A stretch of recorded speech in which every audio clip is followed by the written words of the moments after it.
been in the GOAT previously, I guess as a customer. I didn't ask any questions. I told her just to hold that comment and I would address it. Well, I didn't tell her I'd address it with you, but that was my plan. So I don't know what, if anything, you want me to do about that. I don't necessarily have any inherent concern with somebody seeing something. If we had an accident on 93 that we're here litigating, we wouldn't exclude anyone that's been on 93. If defense wants something, maybe just a generic question that she agrees not to consider anything in reaching her determination of the fact. But beyond that, I have no inherent concern about that. I was going to say maybe just an instruction that she consider whatever she saw during the view and not consider knowledge that she has of the, that is independent of that. It's a little bit. Yeah, that's going to be hard to do because she's going to watch the video from inside the bar, and I mean, she's in a slightly better position than other jurors to know the layout. I'm not sure that makes a big difference. Okay. Okay. So I guess what I'll do is I'll say generically to the jury that, some of you may have, gone to the GOAT in the past, because jurors are drawn from the community, we anticipate they might have some experience with the locations, and there's nothing wrong with that, and leave it at that. Okay. I had another question. The jurors asked one of the bailiffs a question about taking notes, so I'm just going to explain to them like this, not to allow them to take notes, and explain why that is. So, okay, and then we can read that. Can everyone's cell phones need to be turned off on signing this note, please?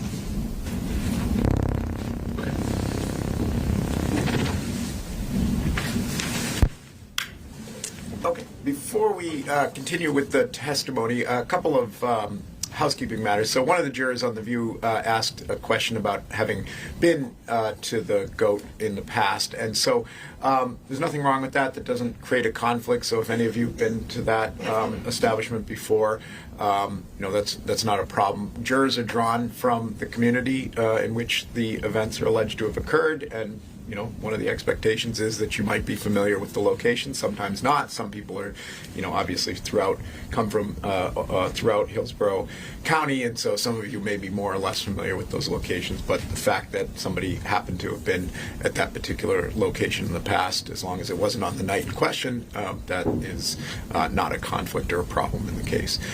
Second, one or more jurors asked a question of the bailiff about taking notes. So that's a complicated question, and sometimes I allow it and sometimes I don't. And typically in a case of a relatively short case like this, I do not take notes. And the reason for that is there are pros and cons to taking notes. You'll probably see me take notes. My job is very different than your job in this process. Your job is to determine the facts and to pay attention to the witnesses and to judge credibility. And so if jurors are taking notes, that may distract you from paying attention to the jurors or paying attention to what's going up on the screens. The other risk with taking notes is that notes are not infallible, and what can happen is, once you're back in deliberations, if you have a disagreement about what a witness may have said or what may have happened during the trial, and one juror says, well, it's in my notes, so that's got to be accurate, that juror then tends to have more power, I don't want to say, but more influence in the deliberations. That's why we have 12 people. The reality is that's a better decision-making process than a single person paying attention. Some of you pick up on different cues and different things, and that's why 12 people decide the case and not just one. So for the purposes of this trial, I'm not going to allow you to take notes either during the trial or don't take any notes to jot down issues when you're either at home or back in deliberations. Okay? Thank you. All right, ready to call your next witness. State Coast Officer Eric Smith.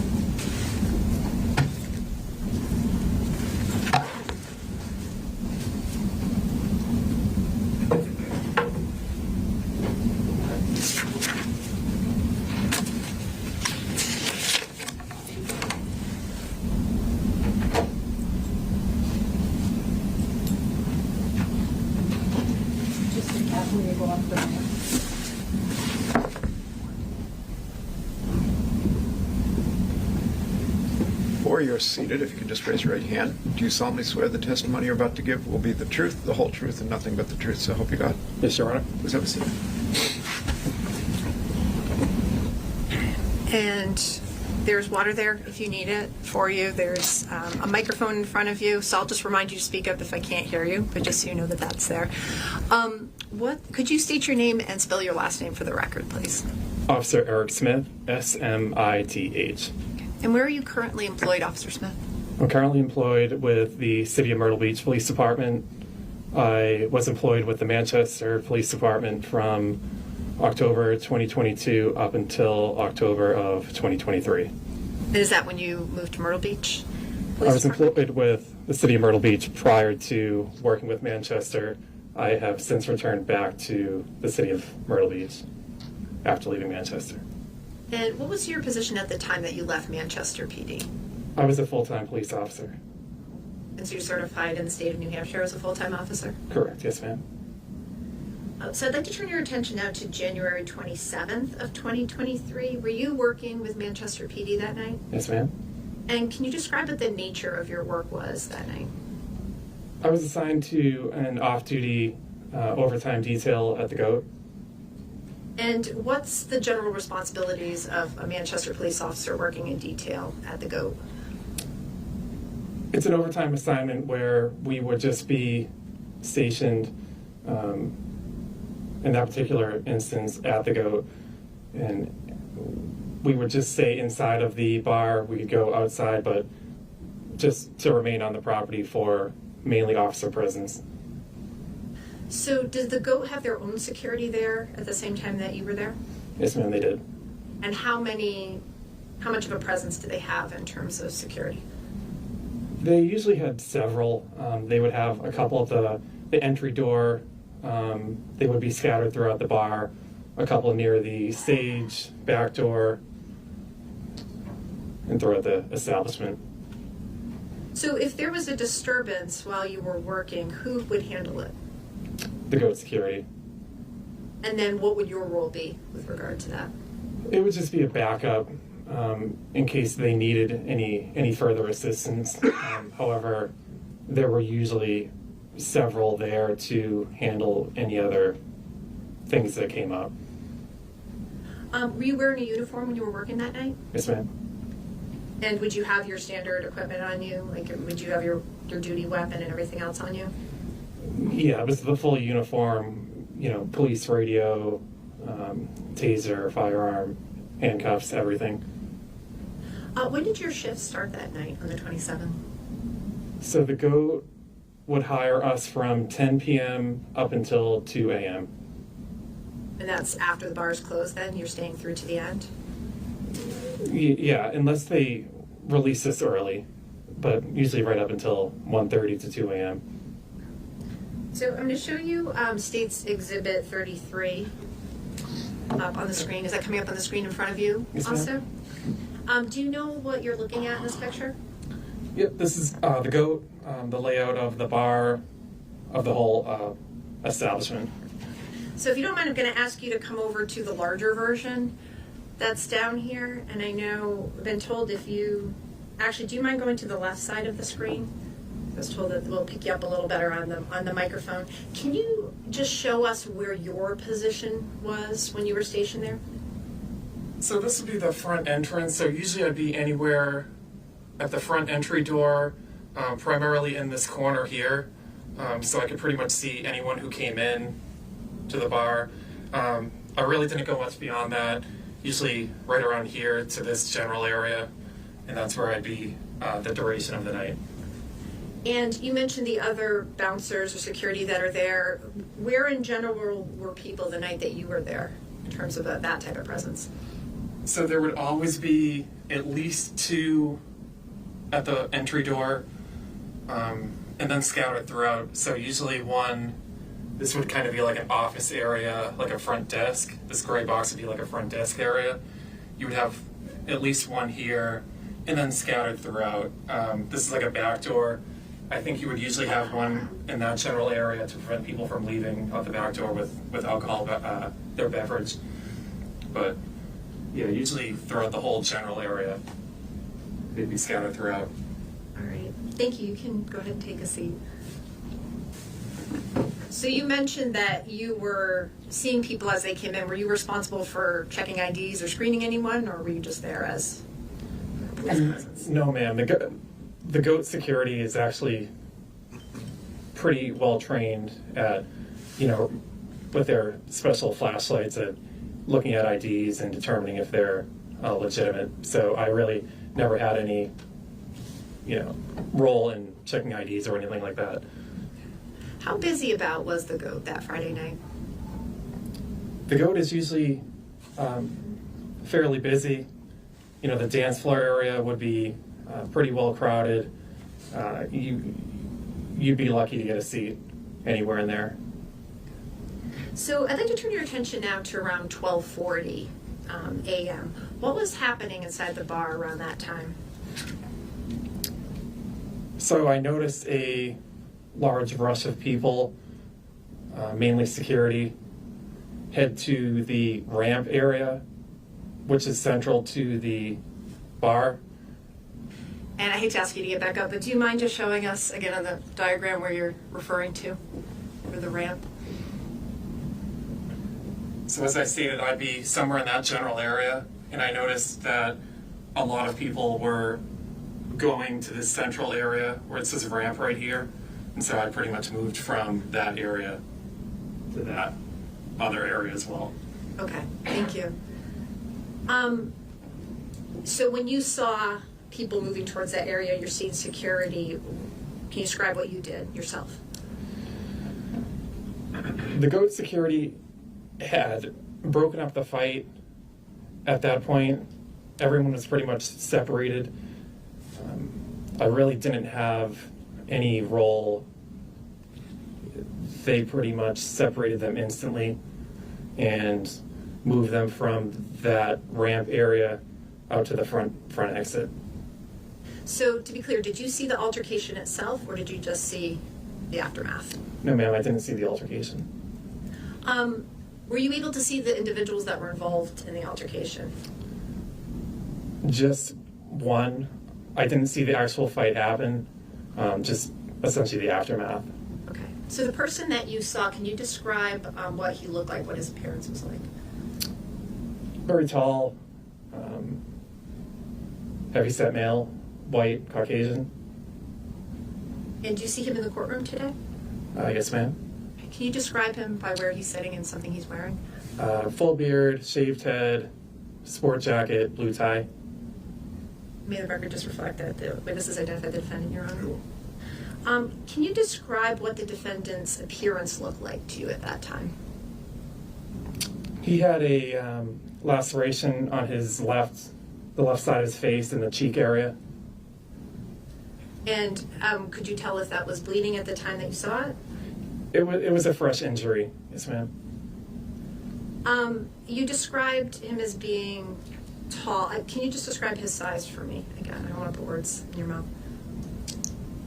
I'm 6'4", and he was taller than I am, so he was at least 6'4", so above average height and above average build.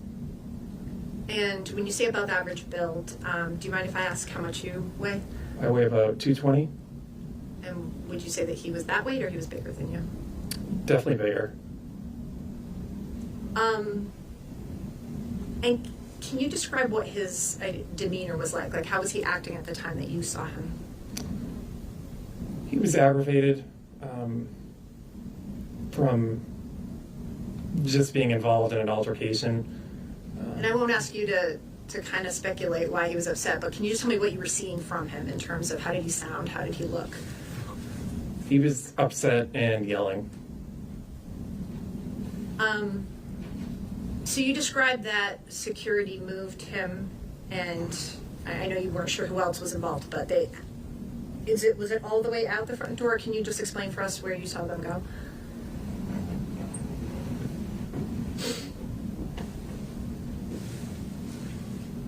So they escorted him from the ramp area right around this main bar out the main entrance exit, and he was ejected from the bar. Okay. And did you follow out of the bar, or where did you go at that point? I activated my body camera as he was being ejected, and I stopped my body camera. At this point, I was still inside the bar. However, a minute or two after, I did go to the exterior of the bar. Okay. Thank you. So when you take a seat, I'm going to ask you first a few questions first of all. At any point during that time that you were in the area of the defendant, you said he was yelling. Did you ever hear him ask you for help? No, ma'am. Did you ever hear him ask anybody else for help? No, ma'am. You were talking about your body cam. Can you just explain for the jury how that works? How do you use that as an officer? The Manchester Police Department, they have a body camera where it will be activated by a wristwatch. So if I press the button 2 times, it would activate the camera. I had my wristwatch attached to my duty belt. So if I pressed it twice, it would activate the camera. The audio would come on after the fact. It's a 30-second delay. So the visual portion of it would be instantaneous. However, the audio would come on after the fact. It would have delay on it. And is this running the whole time that you're working, or what? At what point do you activate it, or why do you activate it? I activated it when I determined that there was an altercation. So And when I'm sorry. sorry. No, please go ahead. When I determined that there may be a police involvement, I activated. So you hadn't been running it the whole time you were on the detail? No, ma'am. So I'm going to show you the beginning moments of what's marked as State's Exhibit, or has been entered as State's Exhibit 69.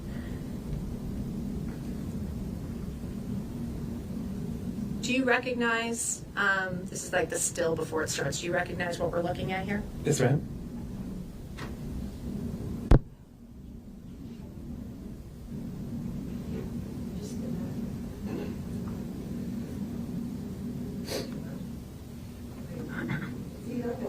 That's right, Rita. Thank you. Okay, thank you. Officer Smith, can you just describe for us, first of all, does this look familiar to you? Have you reviewed this footage? Yes, ma'am. Okay, and what is this, Dan? Is it okay if I get up? Oh, yeah, absolutely. So this bar area here would be the central bar that was in the last map of the establishment. So we're looking into the goat from the perspective that you're standing? Correct. And I know it sounds like a strange question, but where on your body is the camera? It would either be somewhere around my left pocket, because in the middle of my chest would be a zipper to attach my my vest with my equipment, so it would be on my left offset of the center. Okay. So we're not seeing things from your eye the same way that your eye would have seen it. We're seeing it from lower. Chest height. Okay. And you can go ahead and take a seat and see. So as we're watching through this, as you'd indicated, there's no sound normally in the beginning when your camera starts? Yes, ma'am, that's correct. And does it just turn on automatically at a certain point? After that 30-second lag time. Just.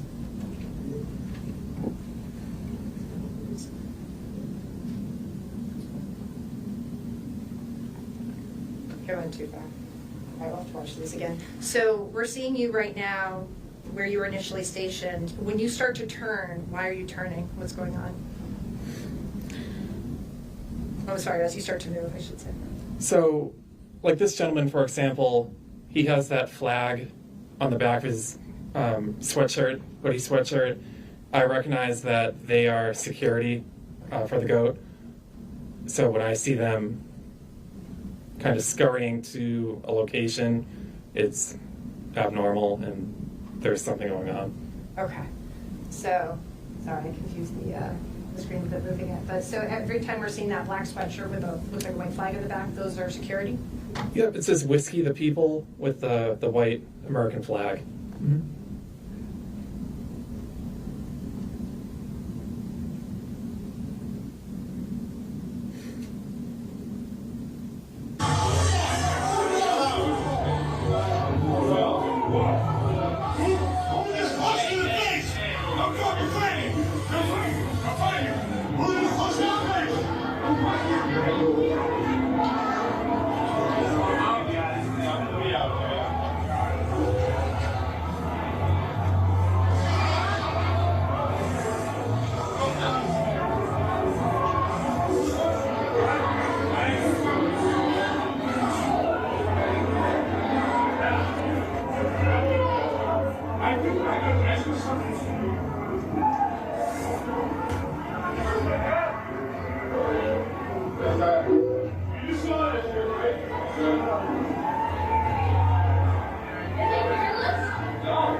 So when you were following right before the defendant leaves the goat, you described, so there's that Whiskey the People shirt. There's also some black sweatshirts that show like a white goat sign. Were those all bouncers that were?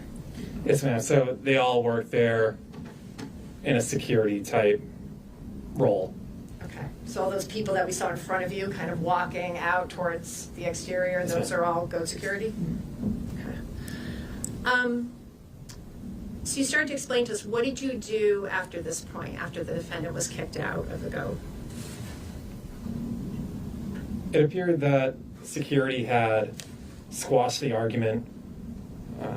The parties were separated, and he left willingly out of the bar. So what did you do at this point? Where I turned off my body camera, I stayed there for about a minute, but then I went outside as well. And after you were outside, did you observe anything that caused you concern? Not at that time. I had just been talking to a few people, and as stated in my police report, it had appeared that the argument had ended completely at that time. Okay. What happened at that point?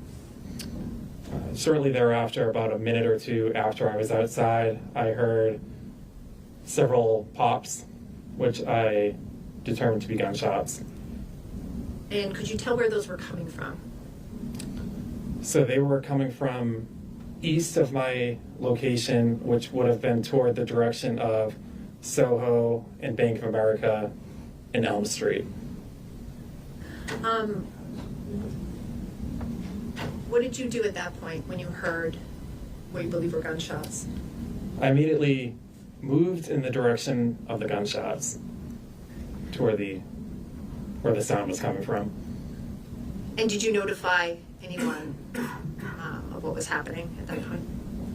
Yes, so I went over my portable radio to notify dispatch that there were shots fired. And what happened as you started to move in that area towards Soho?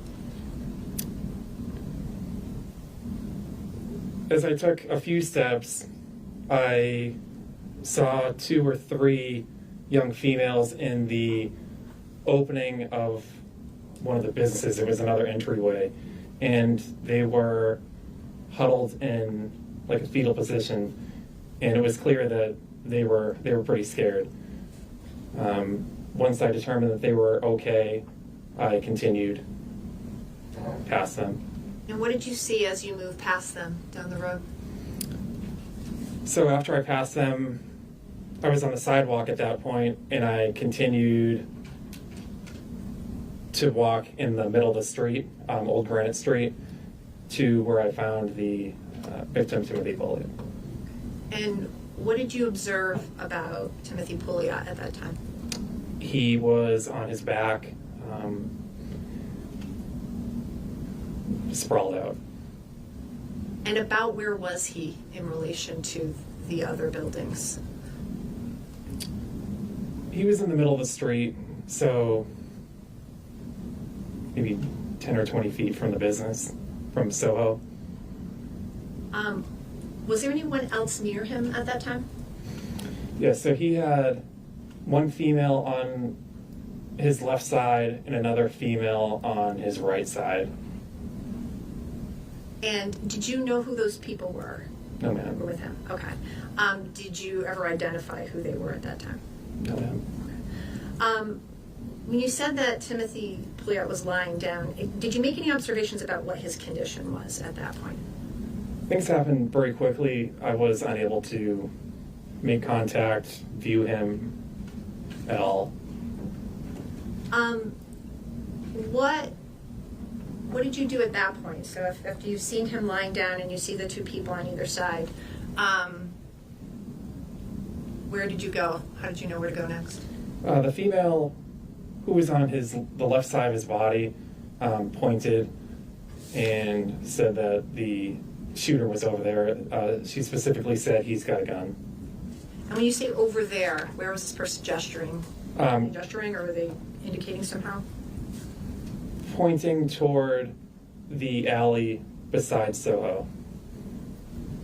And so what did you do at that time?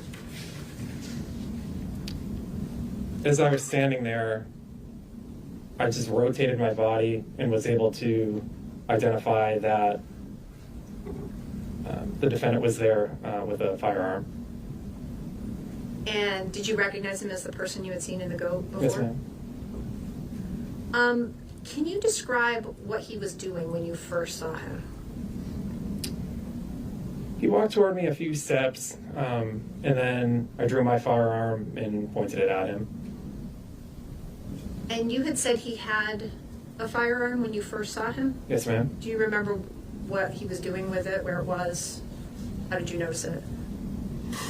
It was in his right hand, and he really wasn't doing anything with it. It was just kind of off to his side.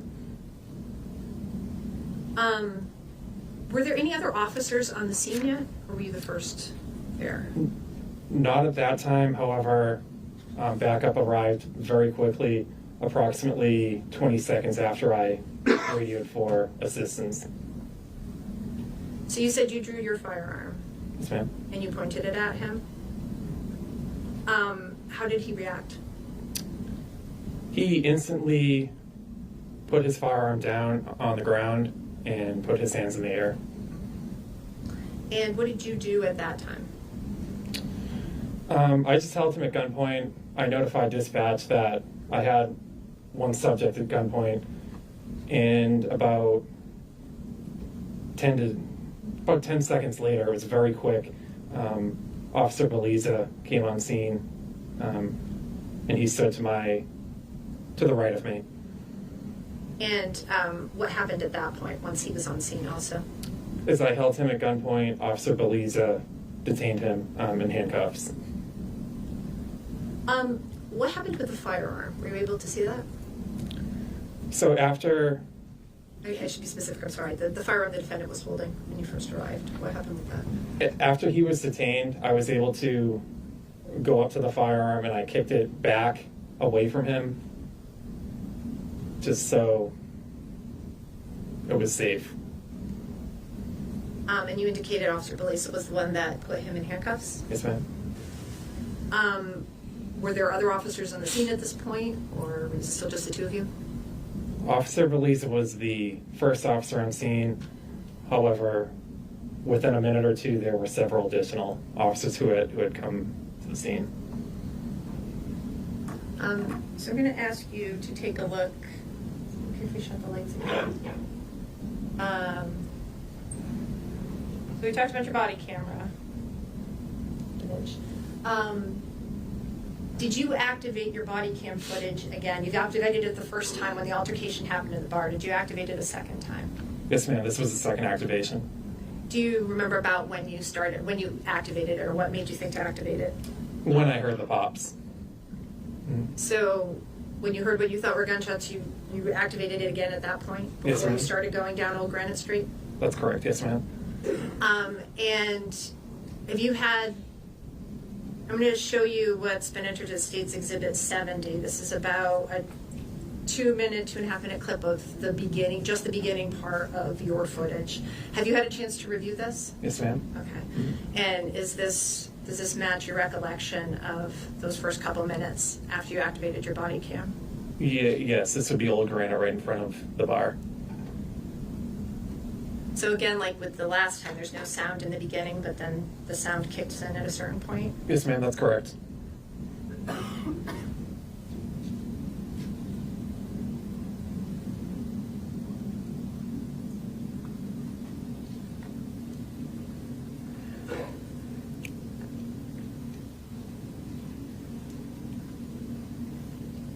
Is that the person gesturing? Mm-hmm. You can see her point in the direction. Point down. Point down. Point down. Get on your knees. Get on your knees. Get on your knees. Put your arms out. Get on your face. This is about 3 minutes ago.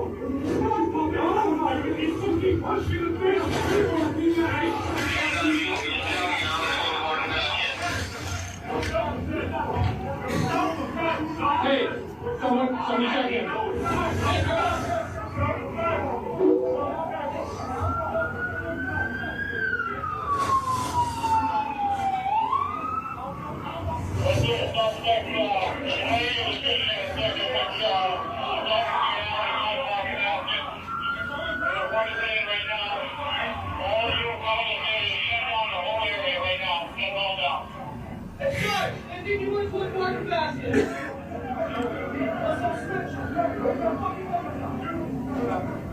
Shots fired. Guy got shot. I'll get that. Hey, Sarge. Weapon here. I saw the weapon.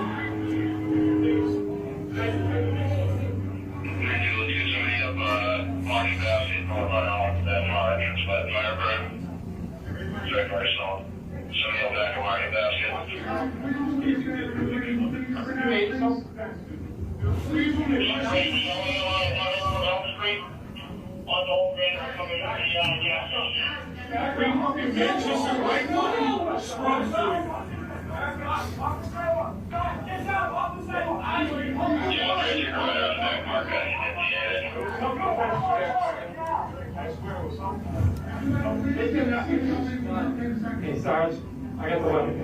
Okay. So that part at the end where you're saying that's your voice that we're hearing on the body cam, Sarge, I got the weapon? Yes, ma'am. Okay. You had mentioned that you kicked the firearm away from the defendant before Officer Biza put him in handcuffs. Where did it wind up about in that area? I think we could kind of see a little on the video, but is it about where you're standing in this space? Yeah, it was around the sidewalk. I know there's a snowbank, but it was around the sidewalk. Did you take any steps to make sure that it was secure after that initial kick? I never touched it. Okay.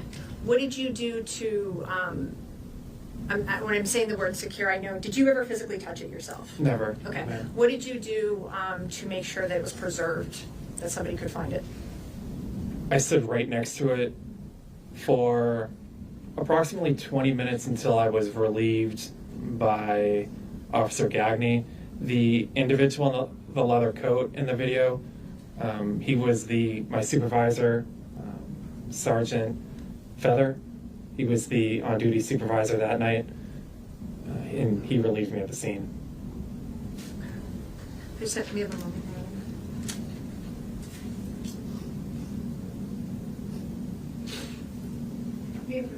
Sure.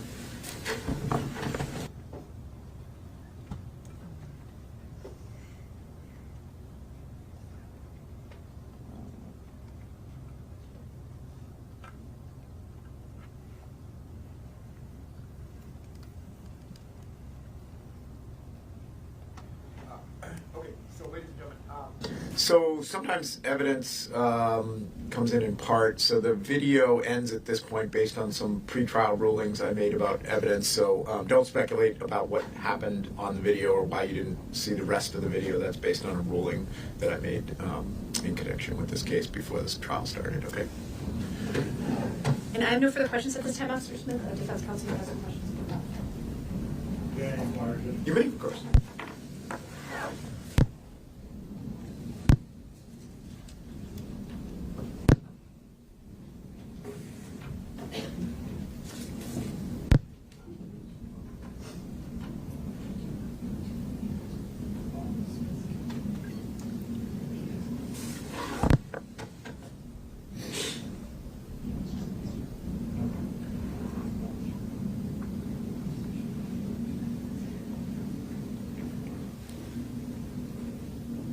Good morning, Officer Smith. Oh, sir. So, Officer, I'm just going to take you back very briefly to the beginning of the evening. I just want to set the scene again. So if we go over some ground that we've already gone over, I do apologize. So you were on a detail at the GOAT that evening, correct? Yes, sir. And by detail, you mean that essentially the GOAT hired you to be there. You were off duty, but you were there in an official capacity. Yes, sir. Okay. And your job there is essentially to be a police presence, correct? Yes, sir. And you still retain all of your official police powers, right? You can detain, arrest, write reports, do all of those things, correct? Yes, sir. Correct. As a matter of fact, you testified that you're in full uniform, you have your radio, you have your service weapon, you have all the equipment that you would normally carry as a police officer when you're on duty, correct? Yes, sir. And that's kind of the point, right? Like you're there in uniform as a presence in the bar for safety purposes. Yes, sir. Okay. And if somebody committed a crime in your presence at the GOAT, you would have the ability to arrest that person, correct? Yes, sir. That's correct. And as part of your uniform, you've already stated you had a body-worn camera, and we've already reviewed some of that video, correct? Yes, sir. Okay. So at some point that evening,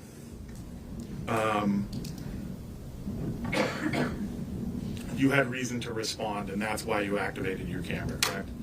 Yes, sir. Now, just to place this in time, was this close to closing time? Had the band stopped playing? Can you sort of give us a general idea of what was going on at the moment you felt that just prior to this altercation? It was around 12:30 to 12:45, shortly after midnight. The band had played their last song, and people were starting to leave. Okay. Had the lights been turned on at that point, or were they coming on, to your recollection? I believe that they turned them on like in phases, like they would have some lights come on, but it wouldn't be fully lit. Do you recall what time the GOAT closed? The detail goes until 2 a.m. However, some nights, if people cleared out of the bar quickly, we would be signed out around 1:30. It's fair to say there were still a number of people at the GOAT at the time that the incident took place. Yes, sir. Now, you've already told us where you were stationed and why. I'm just going to go through that very briefly with you. You're essentially at the front of the establishment, right? Between the main portion of the bar and the doorway. Is that accurate? Correct. Does that give you a pretty good view of most of the main portion of the bar area? Yes, it does. And you were in a good enough position to see that there was some sort of an altercation going on? Yes, sir. Okay. Now, I'm going to step you through this. Judge, could I just approach? Yeah, of course. So I've just started.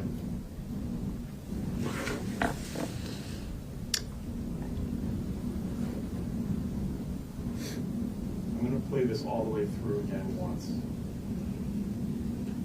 I'm going to ask you some questions as we go. Now, at some point, you turn your flashlight on, correct, to see what's going on? Correct. Yes, The sir. individual that's in front of you right now, do you know who that is? No, I don't. I think that this pauses well, so.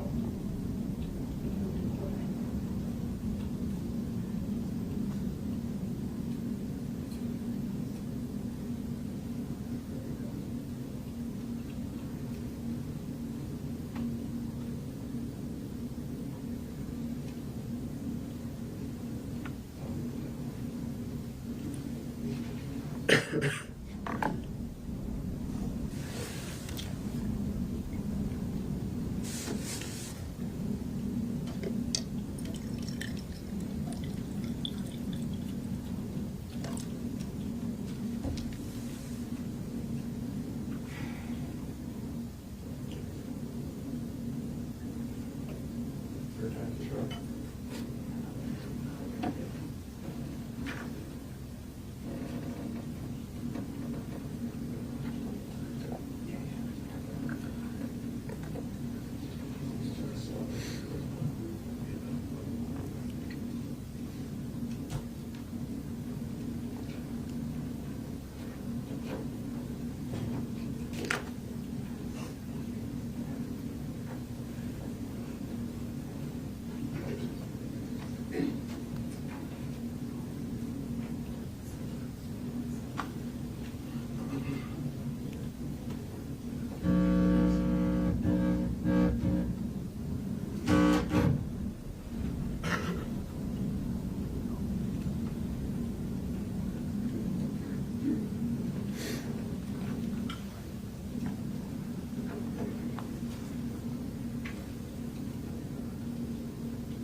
That's the one course they don't teach you in law school, is how to run a computer.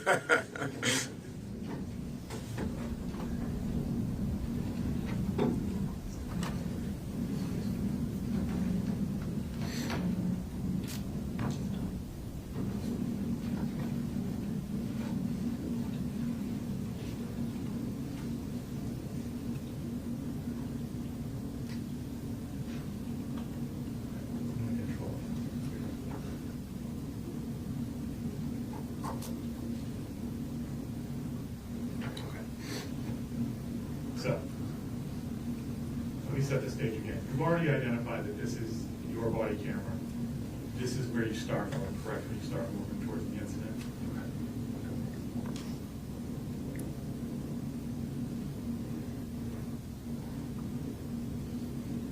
Now, you've already told us that they turn the lights on in phases. Do you agree it's still fairly dark inside the boat at this point? Yes, sir. It's dark enough for you to want to turn on your flashlight, right? Yes, sir. All right. So right at this moment,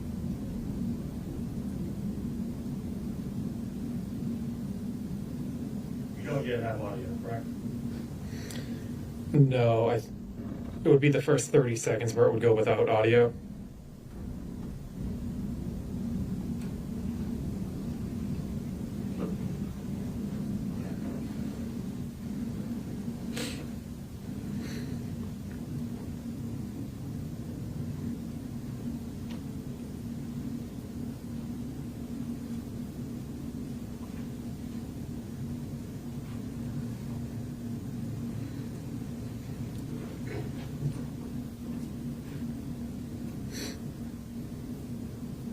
You're making your way over. I can't pause it. I'm going to play this for you again. We'll replay it. I'll ask you to make some identifications. We've now watched this several times.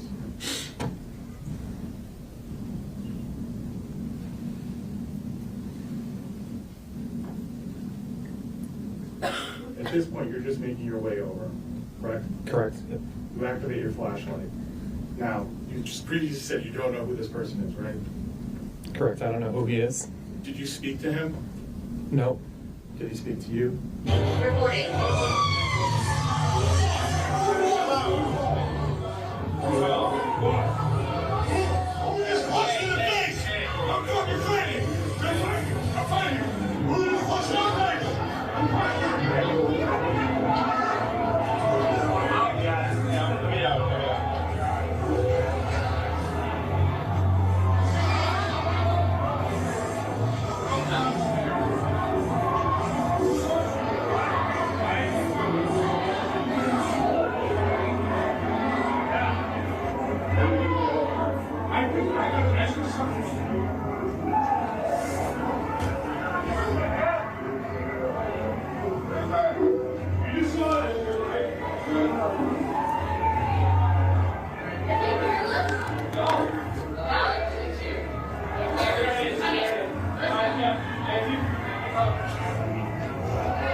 So, Officer Smith, is that an accurate recording?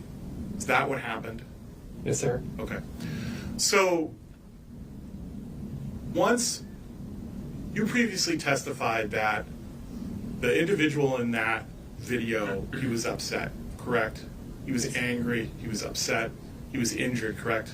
Yes, sir. He repeats over and over again, somebody had punched him in the face. Yes, sir. Okay. And he says, come fight me. Who just punched me in the face? Come fight me. Those are his words, correct? Yes, sir. And it's fair to say that as you followed him and everybody else outside the bar, your body-worn camera continued to record the statements of the individuals involved, correct? Yes, sir. Okay. And even if you didn't hear what people were saying, your body-worn camera certainly recorded a number of statements, correct? That's accurate. Yes, sir. The individual in that video, he didn't get carried out of the bar, correct? No, he walked out. You walked out. As a matter of fact, you previously testified that he willingly left. Yes, sir. And as he's leaving the goat, he says, "Did you see that? Did you see that? Somebody sucker punched me." That's accurate, correct? Yes, sir. Okay. And as he's leaving, he sort of repeats that. "Did you see that? I got punched in the face." Yes, sir.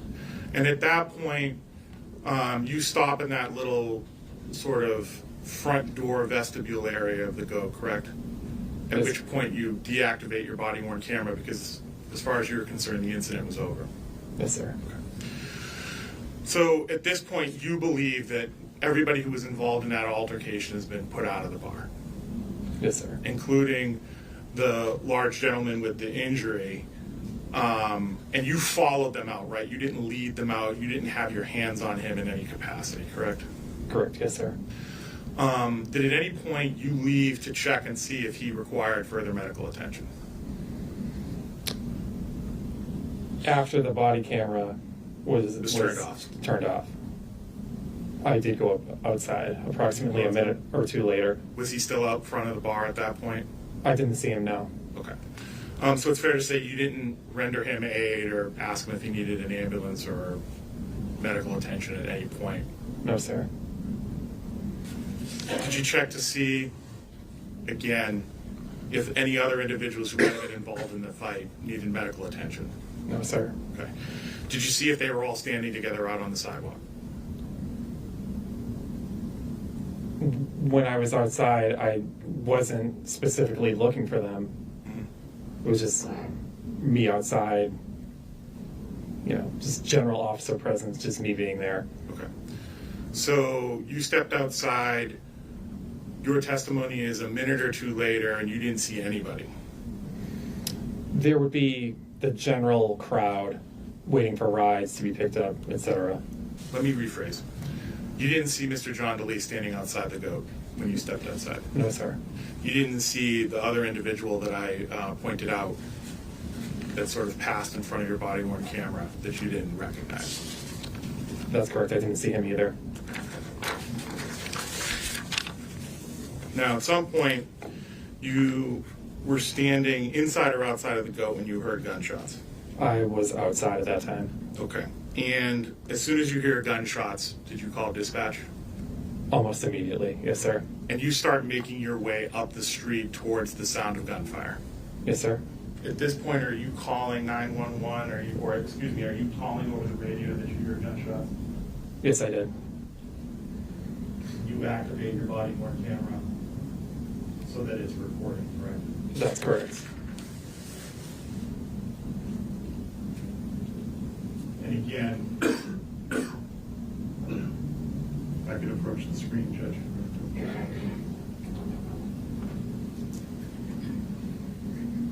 And this is an accurate representation of you making your way up the street. Yes, sir. That's me. Yeah, the jury is staying. Yeah, so I apologize. And you previously identified that this is the individual who was struck by bullets. Yes, sir. And you previously identified this as John. Recording. Yes, sir.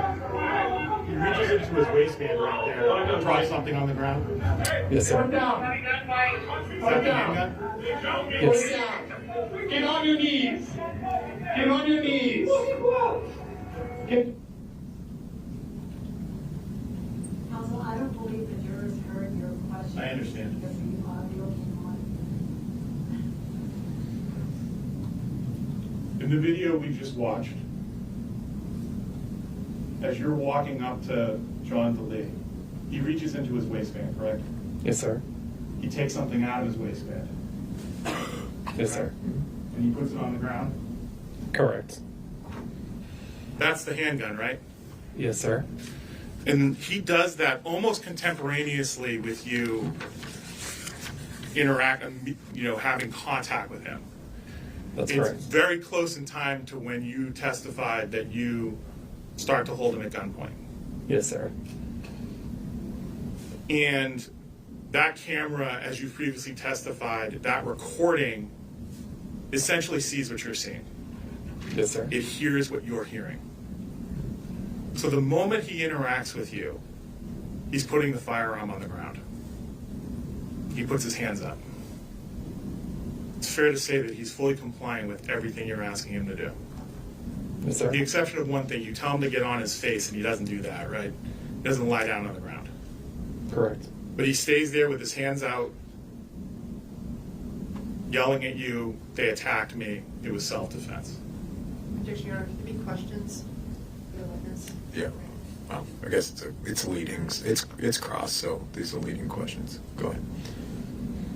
His response to you, if you recall, was to put his hands out and say, it was self-defense, they attacked me.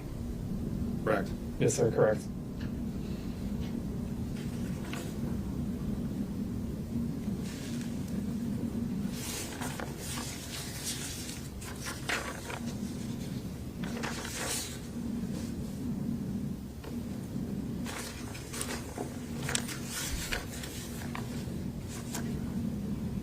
I have a couple of basic questions about your training, if I could.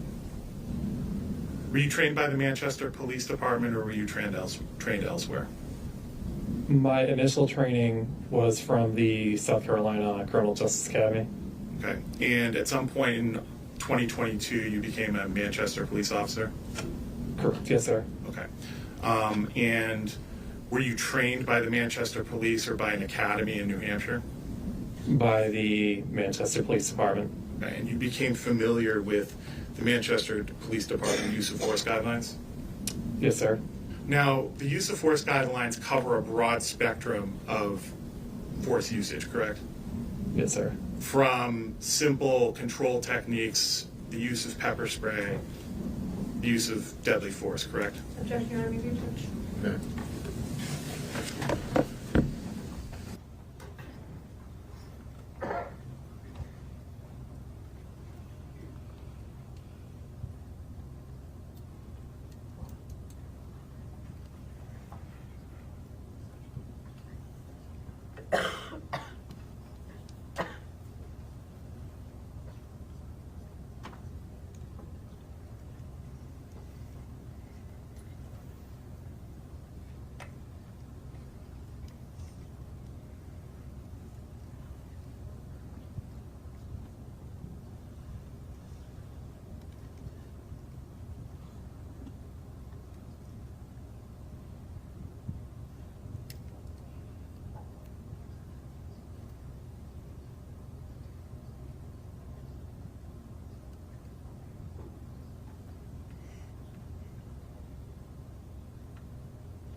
Officer Smith, are you trained in the use of pepper spray?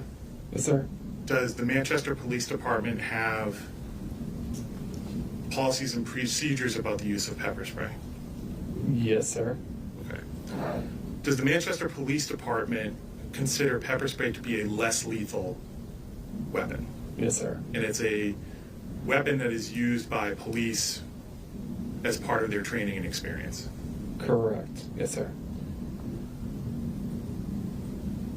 When training or teaching police officers in the use of pepper spray, does the Manchester Police Department train you that the circumstances in which pepper spray could be used could be or could lead to issues around lethal force. Sustained. Can you repeat the question? I'll ask a different Yeah, question. sustained intersections. Is pepper spray, strike that. Does pepper spray have a disabling effect when used on individuals on the street? Yes, sir. Does it burn the eyes? It does. Does it cause difficulty breathing? Over. Does it cause difficulty breathing? Yes, sir. When it burns the eyes, can it make it difficult for somebody to see? Yes, sir. Have you used pepper spray on somebody in the course of your duties? No, I have not.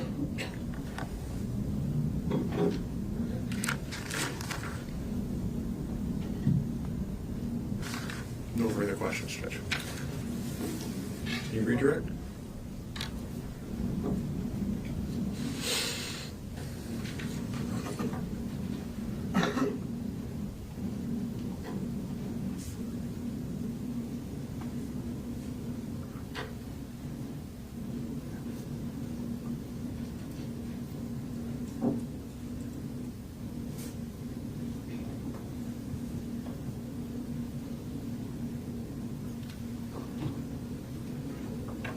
Officer Smith, you testified that pepper spray is a non-lethal form of weapon. Yes, ma'am. Accurate?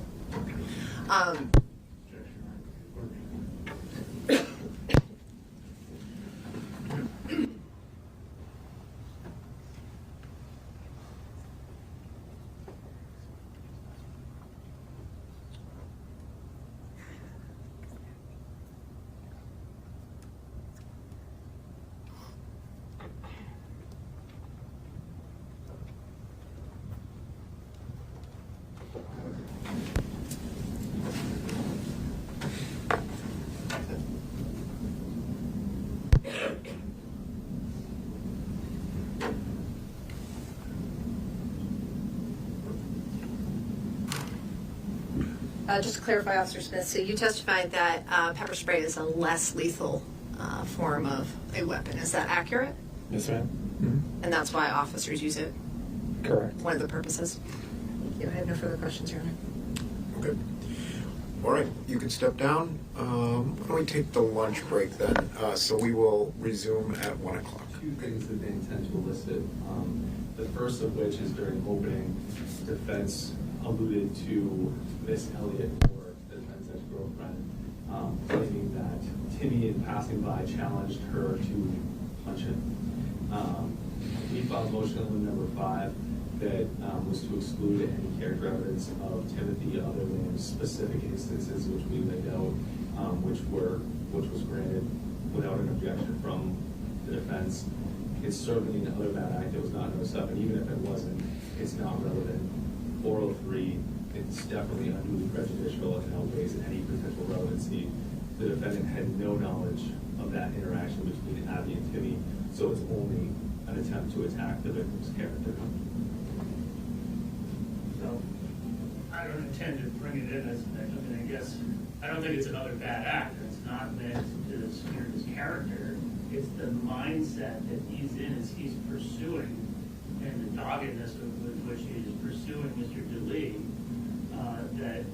that somebody that tries to stop him as he's pursuing Mr. Delee, he challenges them to a fight on the way so that he can go get Mr. Delee. So it's not a separate occurrence. I don't think it's another bad act. It's part of this pursuit of Mr. Delee, and it's part of the milieu of exactly what's happening at the exact time that the attack on Mr. Delee is being planned and carried out. So give me a proffer as to what you anticipate to, or what you want to elicit.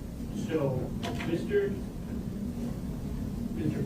Pouliot is running up Old Granite Street, and at the time, Mr. Delee is past the Soho, or just about at the Soho, or just at the entrance to the alleyway.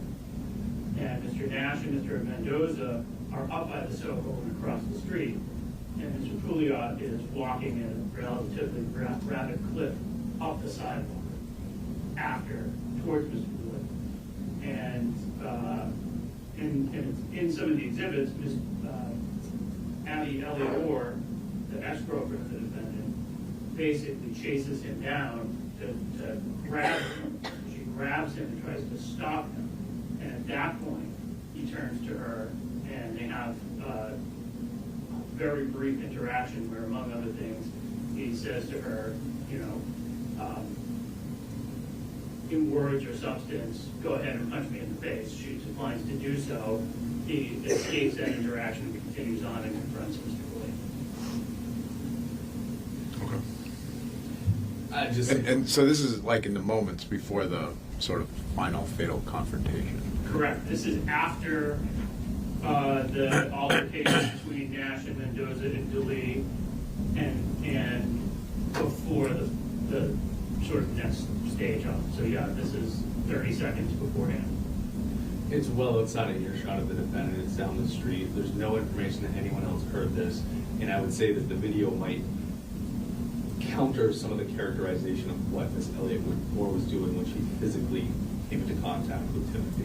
But either way, at that time, the defendant is up the street. He had rounded the corner by Soho and has absolutely no relevance to the defendant's state of mind.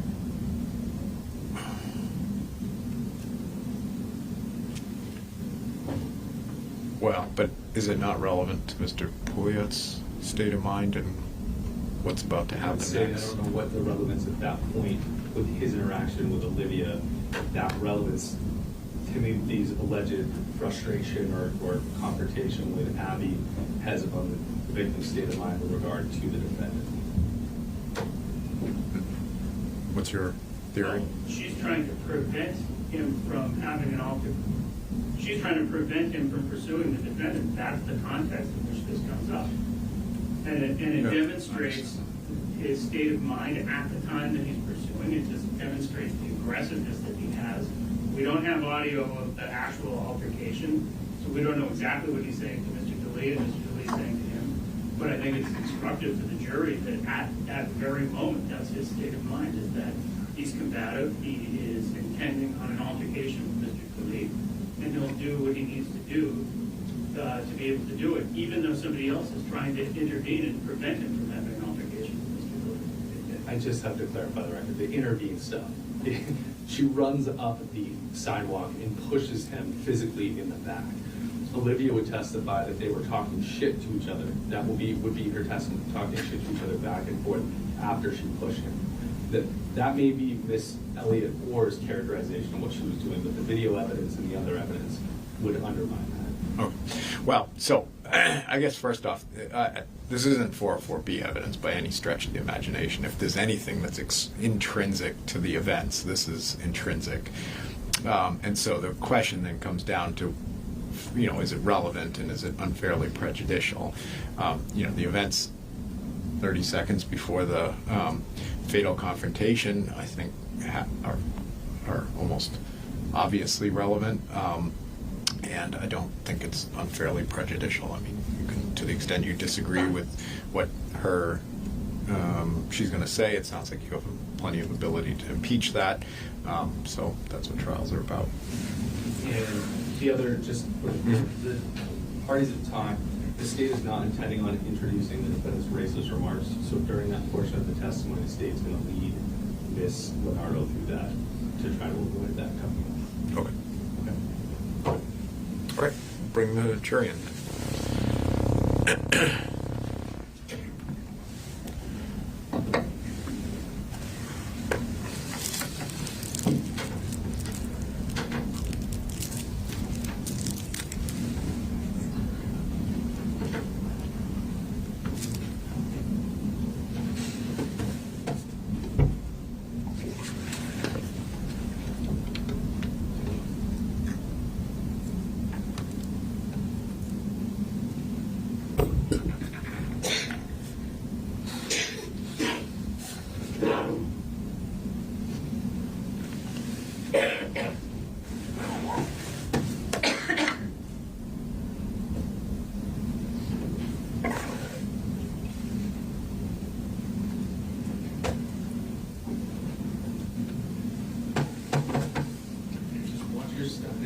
walk up there by the TV and up towards the back.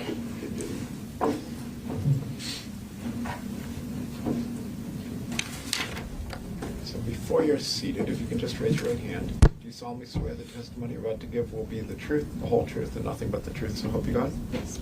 Have a seat. How you doing? Good, how are you? Good. Can you please just state and spell your last name for the record? Olivia Lonardo, Lonardo. Thank you. And where are you from, Miss Lonardo? I grew up in Salem, New Hampshire, but I currently live in Windham, New Hampshire. Okay. How long have you lived there? About 4 years, I think. Okay. So back in January of this year, you would have been living in Windham? Yes. Okay. You said you grew up in Salem. Did you go to high school in Salem? Yes. Okay. And what type of work do you do? I'm a graphic designer. Okay. How long have you been doing that? I just started my job about 7 months ago. Okay. All right. So I want to move on and focus on January 28th, really kind of the night of January 27th into the early morning hours of January 28th. Can you describe for us what your plans were as you led into the night of January 27th? Yeah, so Nicole and I wanted to get together, go out. We were planning on going to the GOAT. We were just trying to think of anyone else we could get to go with us.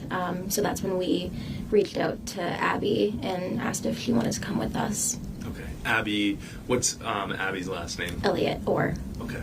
And how did you know her? We went to high school together, in middle school. So you guys were friends? Yes. Okay. So it was you, Nicole Bergeron, and Miss Elliott Orr. I assume that you don't call them by their last names? No. How do you address them? I call Nicole and Abby instead of Abigail. Okay. So I'll use those names to try to eliminate any confusion. So before January of this year, how long had you known Abby and Nicole for? I had known Abby since about 6th grade, and Nicole and I had been friends since, I'd say, sophomore year of high school. Did you guys have a plan to meet anyone else when you went out that night? No. And so you went to the GOAT. Do you remember about what time you arrived? I think we got there around 11, and we were standing in line outside. And were you outside for a while? Yeah, maybe about 30 minutes. Okay. And so we're talking somewhere around 11:30 you get in. I think so. And what happened shortly after you finally get into the GOAT? We went to the bar and got drinks and then went down to the dance floor. And pretty soon after that is when Timmy and his friends came up to us. Okay. Did they introduce themselves? Yes. Who introduced themselves to you? Timmy and Michael. And how was that interaction? What was that interaction like? What was their demeanor? We all felt kind of weird, like it just didn't feel right. They were being friendly, but it just felt like something was wrong. And what do you mean by that? Just kind of a gut feeling. We were just uncomfortable. Okay. Is that because of how quickly they came up to you? I think that was probably what had to do with it. Yeah. Okay. And did you know Timmy and Michael before that night? No. Okay. And what happened while Timmy and Michael were talking with you, Nicole, and Abby? John came over to us. Okay. And did you know John before that night?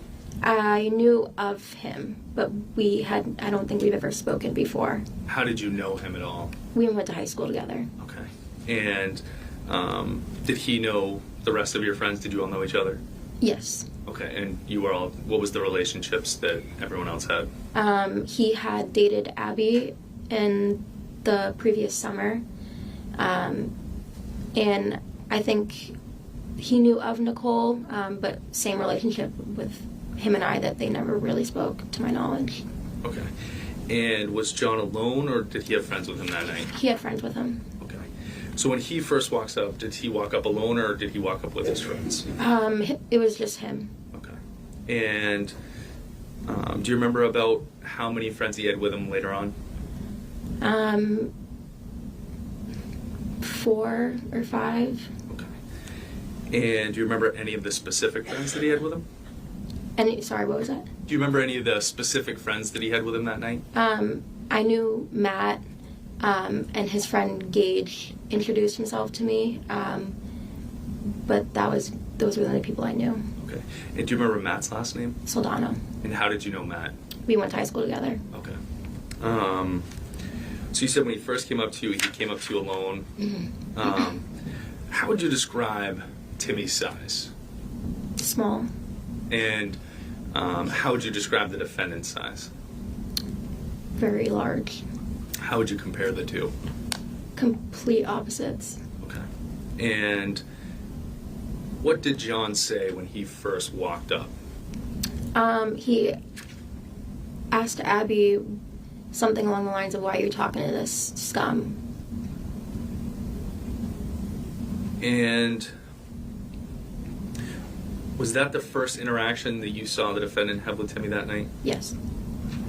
What was Timmy's reaction to the defendant walking up and making this scum comment? They ended up kind of shaking it off and being like, "It's all good." Shook hands, and everyone kind of walked away. Okay. And so when they left the group, where was the next place you had any interactions with Timmy or Michael? A little bit later on, me, Nicole, and Abby went back up to the bar, and Nicole was ordering another drink, and Timmy and Michael came up to us. So that was when we saw them again. And when you say up to the bar, was it that big bar that's up towards the front, or is it that little side bar off to the side? The big one, like up the ramp. Okay. And can you describe for us what happened during that interaction? Michael and Timmy were telling us that they could knock John out in one punch. They claimed that they were pro fighters. They were just saying that they were going to fight John, and we were just like, we didn't really think that they were serious, so we just ended up walking away. And where did you, Nicole, and Abby go after that? Back down to the dance floor, back to John and Matt and that whole group. And what happened there? John had asked Abby what was said, and Abby told him they said that they're going to knock you out with one punch. And what was John's demeanor like to that? He was kind of just like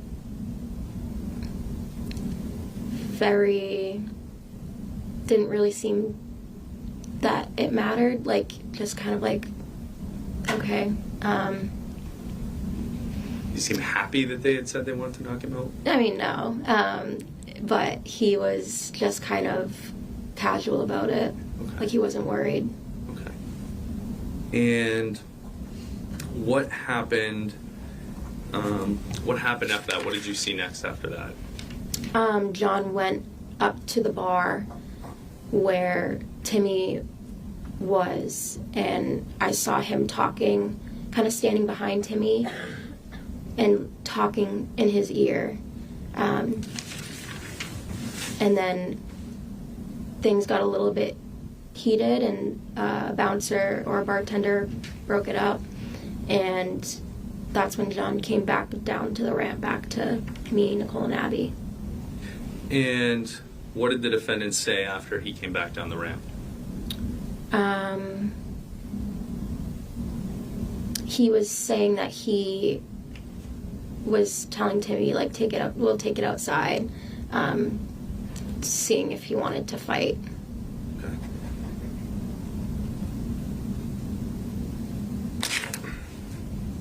Did the defendant tell you he was scared? No. Did he seem scared? No. Did he express any worry whatsoever? No. Okay. And what happens within a minute or so after the defendant comes back down the ramp? You see. Michael came down the ramp after that and punched John in the face. Okay. And did you actually see the punch? Mm-hmm. Okay. And what happened after that altercation? They fell to the ground and they were fighting. I kind of got pushed like towards the top of the ramp, and Nicole and Abby were still at the bottom. And where did everyone go after that? John had gotten kicked out, so we decided that it was time to go home, and we were all walking outside of the goat. And what did you see as you were leaving the bar? John was standing outside, bleeding, screaming.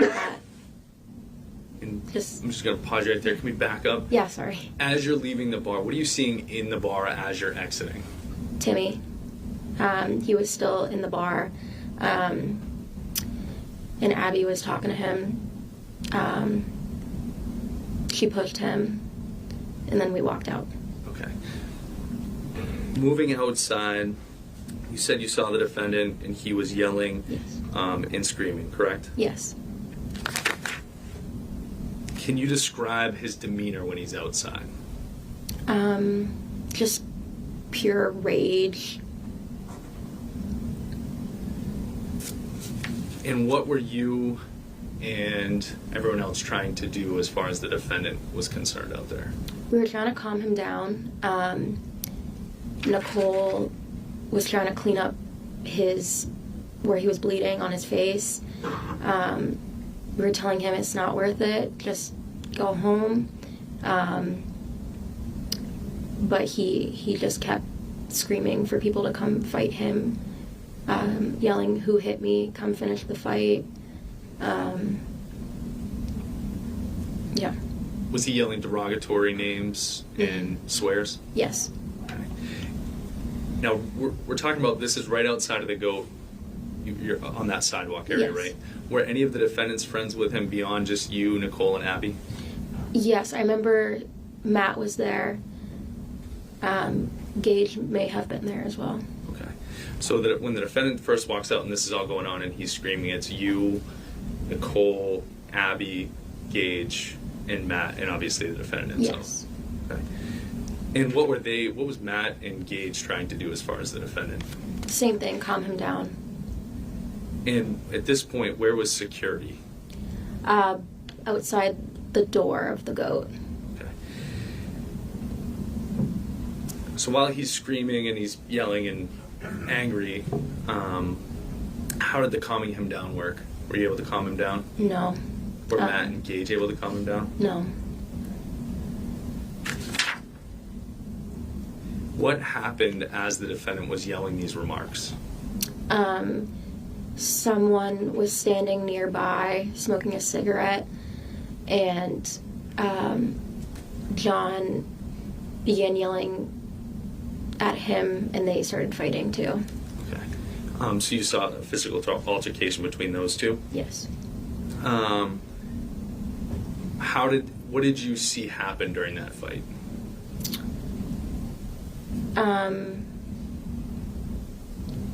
That's when Michael came back, and once that fight had broken up, Michael had pulled out pepper spray and pointed it towards John. Okay. And I'm going to talk about that. I want to back up just a little bit first. This altercation between the man smoking the cigarette and the defendant, what did you see during that altercation? They were both fighting, punching each other.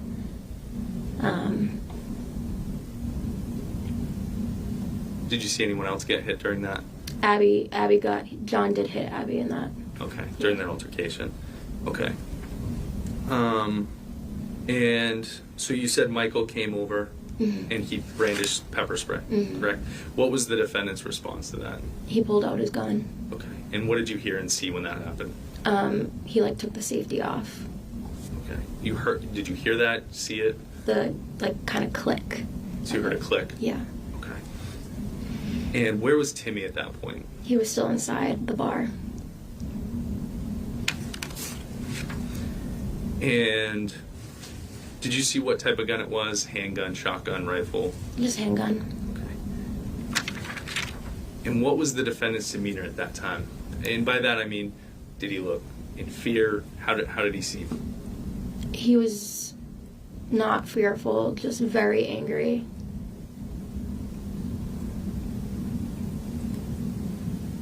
Did he ask you guys to call for help? No. Did he ask for help from anyone that you saw? No. Did he scream out that he was scared, please leave me alone? No. Okay. Anything that suggested he wanted to de-escalate the situation whatsoever? No. So what happens? So we have Michael's walking across the street. He's brandished pepper spray. Mm-hmm. Defendant's pulled out the gun. Mm-hmm. What happens after that? John dropped the gun, and we were all screaming at him to put it away. Abby was screaming at him to put it away. She said, "Do you want to get arrested? You're being an idiot." And that's when he picked the gun back up, and him and Matt and the other friends started walking down the street. And Michael also walked away.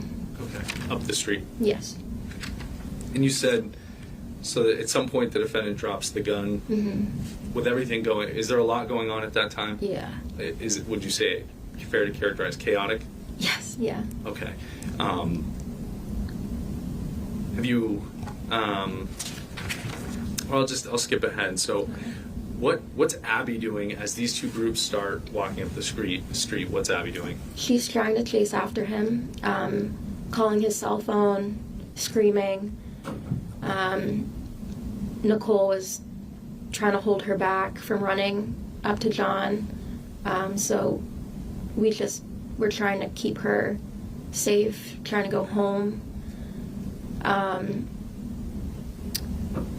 John and his friends, I had figured that they went home or were going home. Same thing with Michael. I thought that they were just going home. And what was Abby screaming? Remember? Something along the lines of, "Put it away, don't do it." It's just trying to hope that he hears her telling him to stop. And at that point, you're near what area of are you still in front of the goat, or are you a little up the street? Where were you? We're a little bit further up the street. It was like the Makers, like there's like a Makers building next to it. Manchester Makerspace? Yeah, that. We were kind of in front of their door. Okay. And after the groups walked up the street, were you able to see where each of the groups went? I couldn't really tell. We were mostly focused on Abby's safety. Okay. After the group has walked away, do you see Timmy at some point again? Yeah, Timmy walked out of the goat and walked up past us and started talking to us. And him and Abby were arguing. We just kept telling Abby it's not worth it, let him go. And do you remember anything he said? He told us that none of what happened would have happened if we didn't tell John that what they were saying about punching him. After the groups had walked away, did you hear anything that struck you or caused you concern? Yeah, about 30 to 45 seconds after he walked away, that's when we heard gunshots. And what was your response to hearing those gunshots? Me, Nicole, and Abby ducked, and we kind of just got lower to the ground, and Nicole and I had ran away from the shots, and Abby ran towards them. You said shots, so you heard multiple gunshots? Yes. Okay. And I know this sounds like an obvious question, but You said you ducked. Why were you ducking? They sounded very, very close. So we were scared that we were going to get shot. Okay. Were there any cars in the area around Yeah. when the shooting happened that you saw? Yes. Did you see anybody driving or any pedestrians in the area? Yes. And after the shooting, what happened immediately after the shooting? Sirens, running. I saw Michael jump over a snowbank, running away. A bouncer from the GOAT came up to us, asking us if we were okay. And I'll just put, Yeah. did you actually, and I apologize, I didn't ask you this before, did you actually see the shooting itself, the gunshots? No. So you just heard them? Yes. And after this, after the bouncers come and the sirens come, did you see any police come? Yes. At any point after that, did you ever see Timothy walk back, or did you ever see Timothy alive after that? No. Can you describe, you said that you've known Abby since the 6th grade. Mm-hmm. Can you describe for us how that relationship is after this? We don't speak anymore. And is it related to this or something else? Related to this. Going back to the night of the shooting overall, how much had you had to drink that night? Nothing. And did you drink alcohol back then, as No. far as just in general? No, I don't drink. Okay. If I can just have one moment, Your Honor.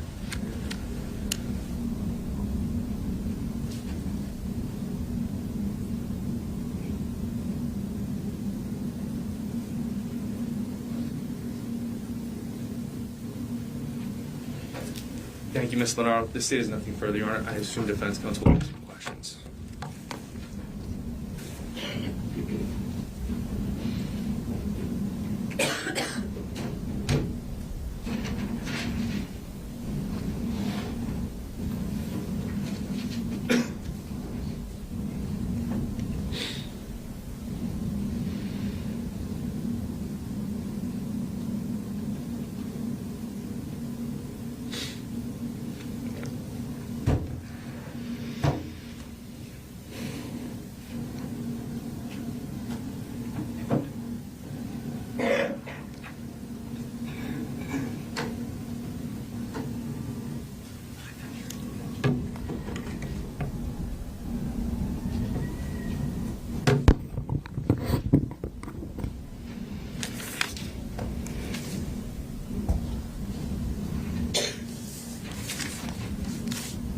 Good afternoon, Mr. Lonardo.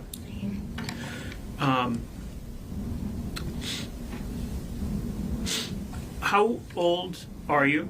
I'm 23. And how old were you back in January of 2023? I was 22. How old was Abby at the time? I think she was 22. Do you know how old John was at the time? 22. And what about Nicole? 22. And what about Matthew Soldano? I'm assuming 22. And is that because you were in approximately the same year of school? Yeah. And what about Gage Chandler? Did he go to school with you also? I didn't know him at all previously. I think he was a year or two younger than me. Okay. So he was in high school at the same time, but not necessarily in your graduating class? Yes. Now,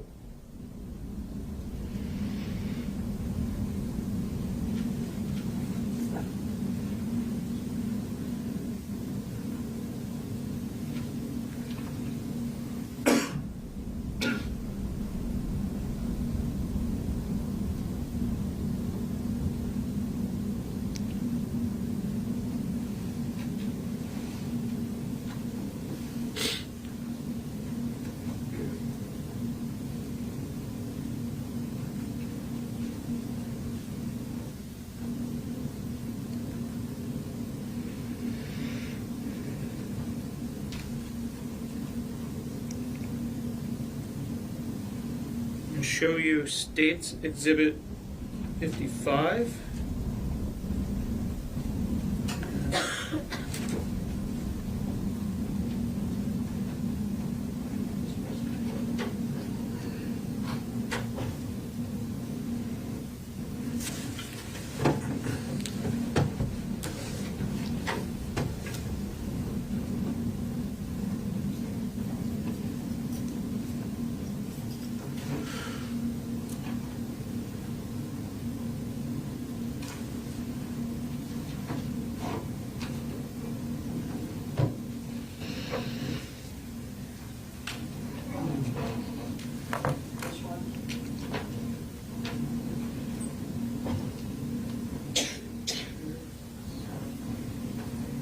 or they don't want to.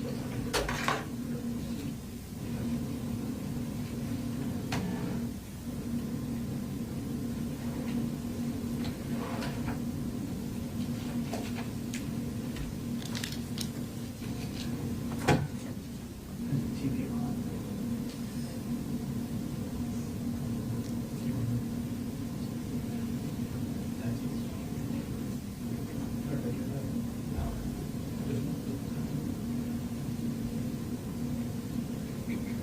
Okay. All right, Ms. Lonardo, do you see yourself on the screen? Yes. Could you please walk over to the television screen and maybe stand just to this side of it? Okay. And if you could point out where you are on screen. I'm right here in the corner. Okay, in the bottom right-hand corner, Yes. in a sort of light-colored top. Yes. And do you see Nicole on screen? Yes. Where is Nicole? Nicole is next to me right here. Just to your right? Yes. And can you see Abby on screen? Yes. And is she just to Nicole's right? Yes. So the three of you are against that sort of railing, for lack of a better word, correct? Yes. And do you see Michael Mendoza? Yes. Where's he? He's right next to me right here. Okay. And do you see Timothy Pouliot? Yes. Where is he? He's kind of closer to Abby. Okay. And with the blonde hair, right? Yes. And the gentleman with the white hat, do you remember him being there as well? I do.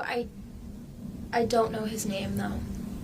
Do you remember, did he introduce himself as Trenton Nash to your memory? He may have, but I know that Michael kind of introduced himself to me, and Timmy introduced himself to Nicole. So I wasn't really conversing with him. And this is this the location where you were when John approached? Yes.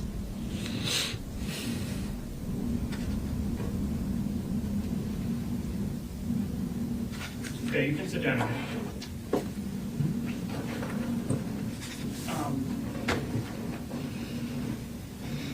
Now,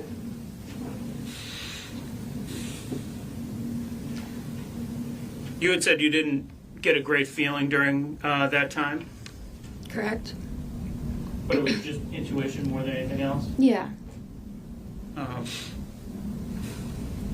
And so John comes over and makes a comment to Abby about Timothy or about all three of them? I was more directed towards Timmy.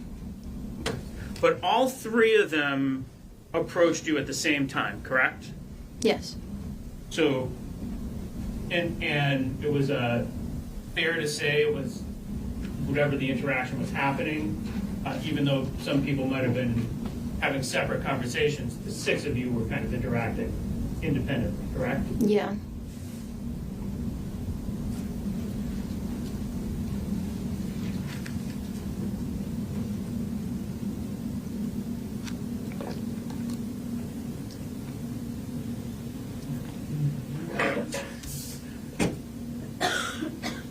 Now I'm going to show you State's Exhibit 46.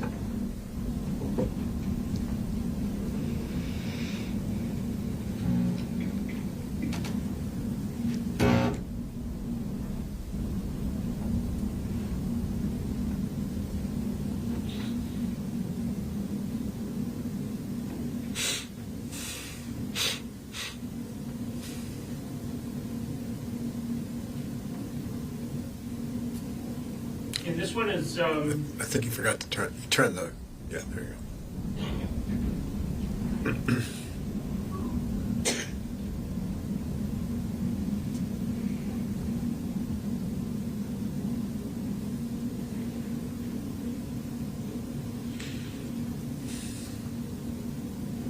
So this one is only 49 seconds, so we're going to watch it right through as soon as it's booted up on the main screen.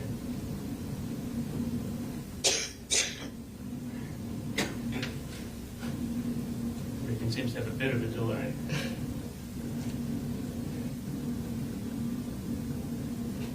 All right, while we wait for it to come up, how long were you and how long was the conversation between just the six of you? Maybe just a couple minutes. Okay. It came on and went right back up.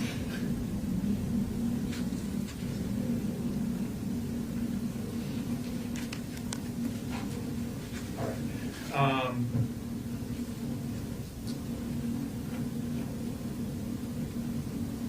How to make that statement? That one on? Which one? That one?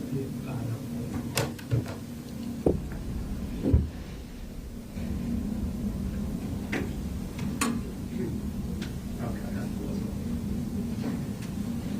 Can everyone on the jury see this screen here?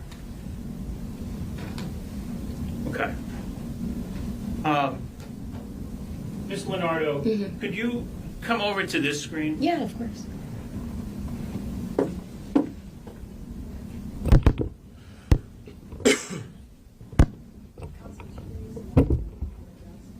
Oh, great. Sorry, I'm not trying to trip you, I promise. All right. Can you, on this screen, point out where John Delee is? Okay. And would you say that this is just moments after the end of, or moments after the last video that we had just seen? Yes. And this is approximately when John made a comment to Abigail, correct? Yes.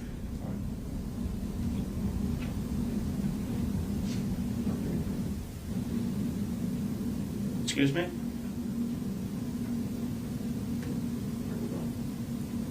Sorry. Yeah, there's no audio on these videos. Okay. Okay.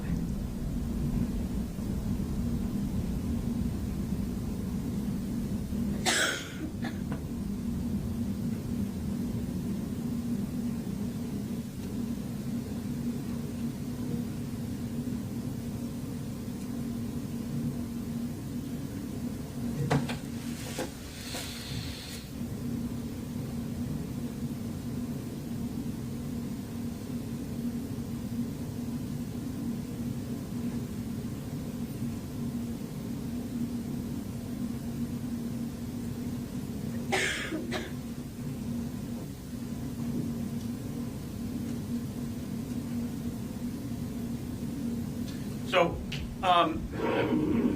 were you listening to the conversation between John Delee and Timothy Pouliot that we just observed? I heard bits and pieces of it, but nothing super clear. Okay, you can, well, actually, you know what? Let me stay there for a moment.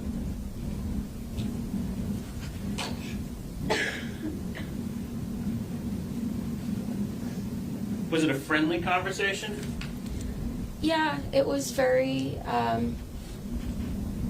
mean, even in their body language, you could tell that they were they were cool, they were good with each other.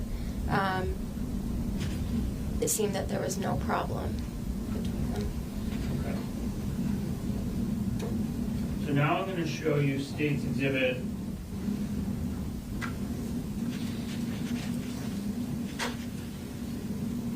47.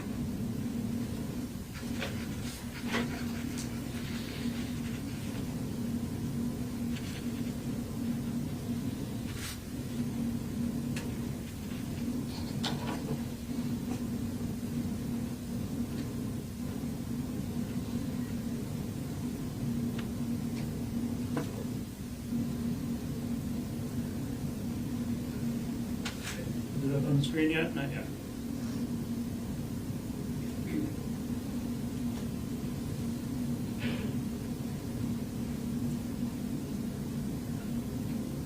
Okay. Whoa. Sorry.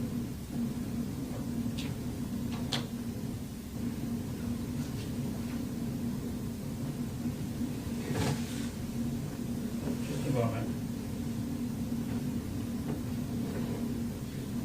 You know what, you can resume the witness stand, actually.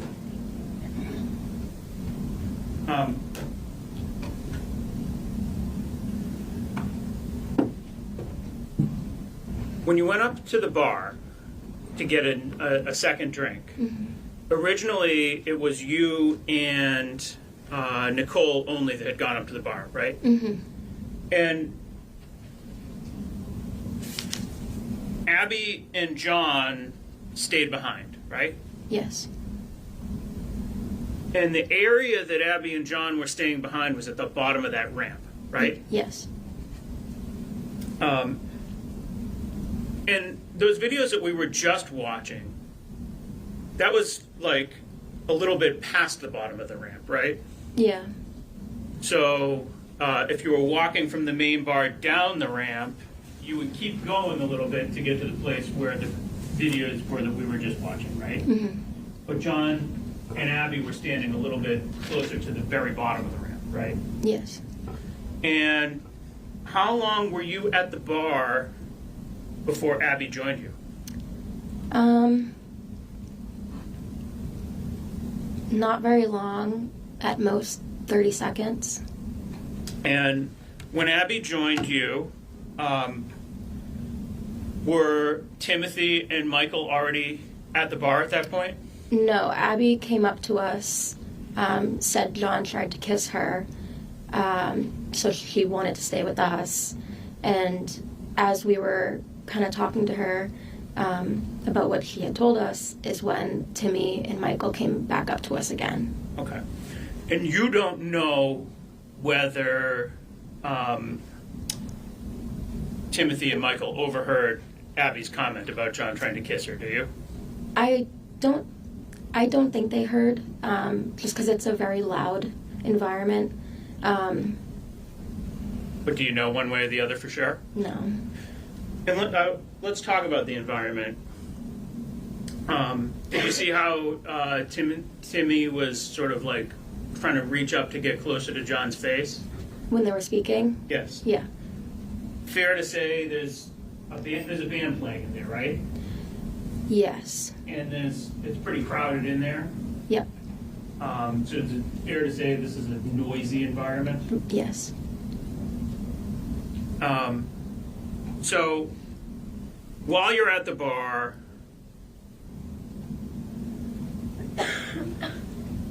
Timothy and Michael speak directly to you three girls, correct? Yes. Women, I should say, right?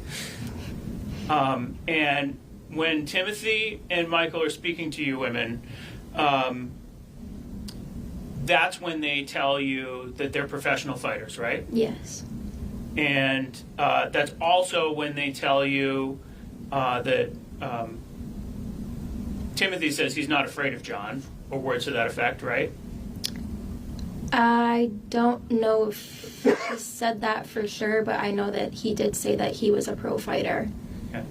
And at some point, Michael said something along the lines that he was going to knock John out by the end of the night, right? Yes. And did Timothy say anything along those same lines? I don't remember. I'm not completely sure. Okay.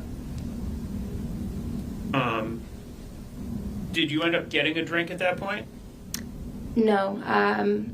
If I did, it was like a Sprite. But I mostly just went with Nicole up there because she wanted a drink and I didn't want her to go alone. Did Nicole get a drink at the time? Yes. Okay. Did you leave the bar after you had gotten the drink, or did you leave the bar early in order to get back to tell John what had happened? No, once Nicole had gotten her drink, we walked back down to where John was. Okay. And did all three of you women tell John what had transpired up at the bar? No, just Abby. Okay. Where you were there to overhear her telling him? Yeah. And did she convey all of the things that you've described on the witness stand? What do you mean? She told John that they said they were professional fighters, right? Yes. And she told John that Michael had said he was going to knock John out by the end of the night, right? Yep. and she told John generally to watch his back, right? Yes. How long was it after that John went up to the bar? Maybe a minute, less than a minute. And did you watch the interaction between John and Timothy up at the bar? Yes. And you saw John kind of give him a little shove at some point? Yes. And, but you weren't able to hear anything that was being said? No. And John came back, right? Yes. And I think you said John was stopped by the bouncers on the way back? In no way. While he was talking to Timmy, the bouncers noticed that they were arguing a little bit, so they kind of separated them. And then that's when he walked back. You didn't overhear any of that conversation, right? No. And so, when John comes back, does he say anything about what happened up at the bar? He tells us that we asked him what happened, and he said that he was telling Timmy, if he wants to fight, let's go outside. Just kind of recapping what he said, take it outside. And then it was kind of done, right? We thought. John started dancing to the music, right? I don't really remember. Were you all having a good time, basically, at that point? In a way, yeah. We kind of assumed that nothing else was going to happen. Did you see Timothy actually walk down the ramp? When? After the interaction with John at the bar? I saw Timmy. I don't think I saw Timmy. I saw Michael walk down the ramp when he punched John.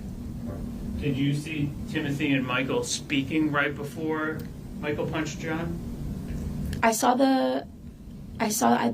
Timmy kind of walking around the bar, but I don't think he came down the ramp. He didn't come near John, to what I remember. All right. Did Michael say anything at all to John before punching him? No. Did you have any idea whatsoever that John was about to get punched in the face? No. I was watching Michael because I was just like, what is he doing? He's just standing there staring.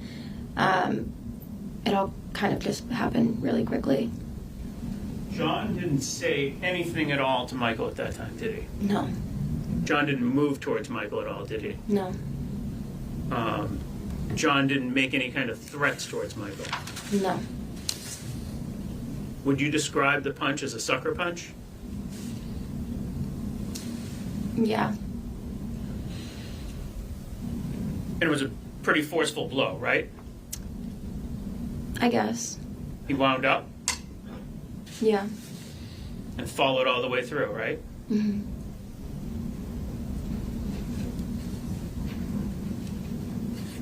Did you see whether Michael was wearing any rings at the time? I didn't. So John gets brought out of the bar, right? Mm-hmm. And when you get outside, Nicole is trying to help clean him up, right? Mm-hmm. And he's screaming about who punched him and other stuff, right? Mm-hmm. The guy who was smoking the cigarette, Mm-hmm.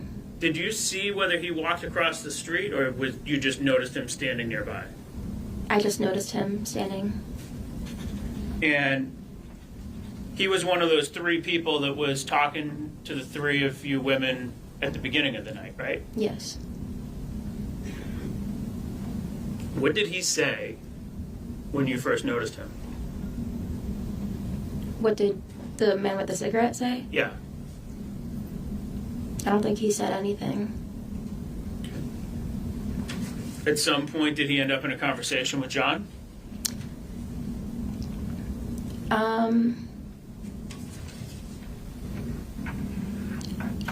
It was less of a conversation and more of pushing each other.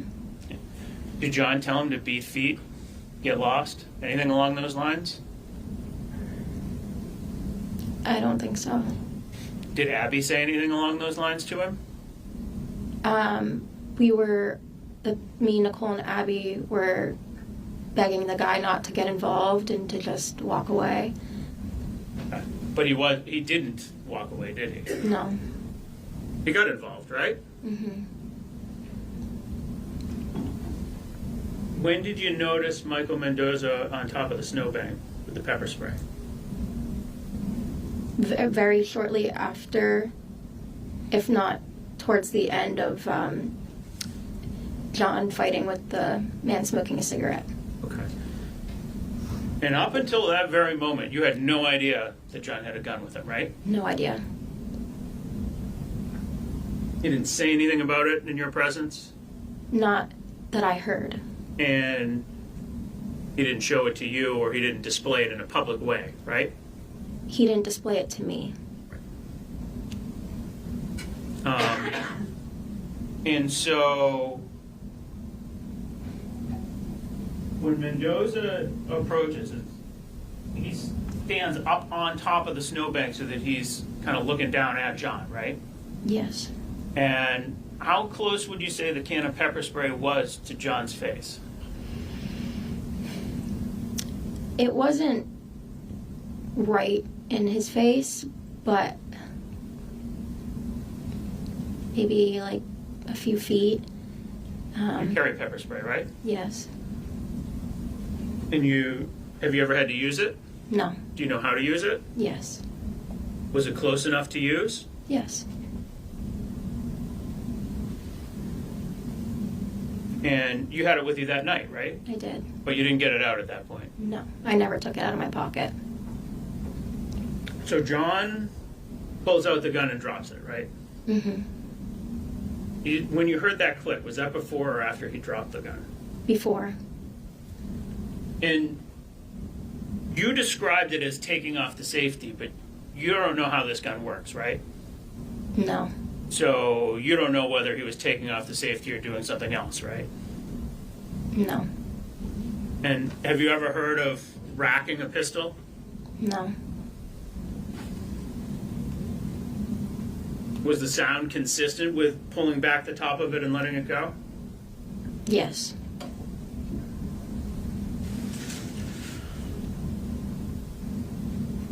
When he picked up the gun off the ground, did he point it at Michael Mendoza? No. He pointed it at him when he first took it out of his pocket, but when he picked it back off the ground, he just held it kind of by his leg. Okay. And that's when Michael backed up, right? Yes. And when Michael backed up and gave John a little bit of space, that's when John turned around and started walking back up the street, right? Yes. John, Matthew, and Gage walked up the street, right? Yes. And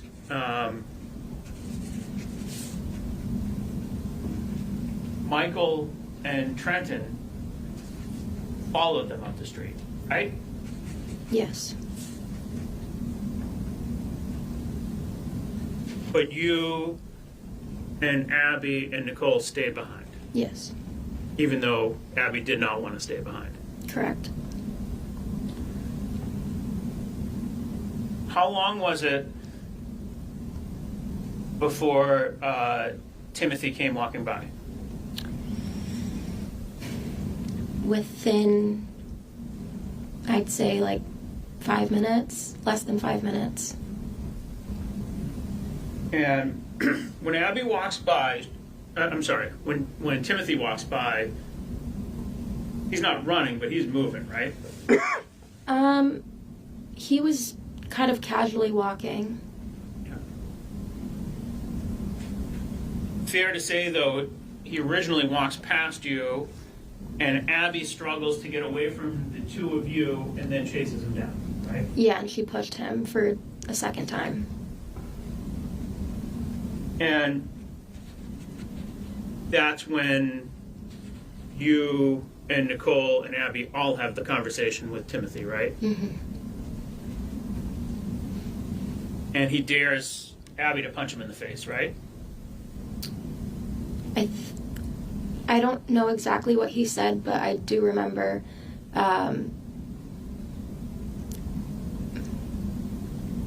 there being a little arguing. I don't remember exactly what was said. I just remember telling Abby it's not worth it, and to just let it go. She didn't punch him in the face, did she? No. But she did try to tell Timothy not to follow John, right? I don't know. I don't remember.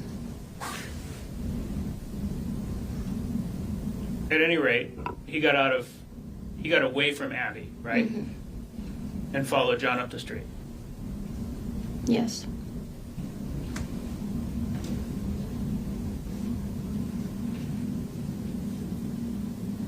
Now,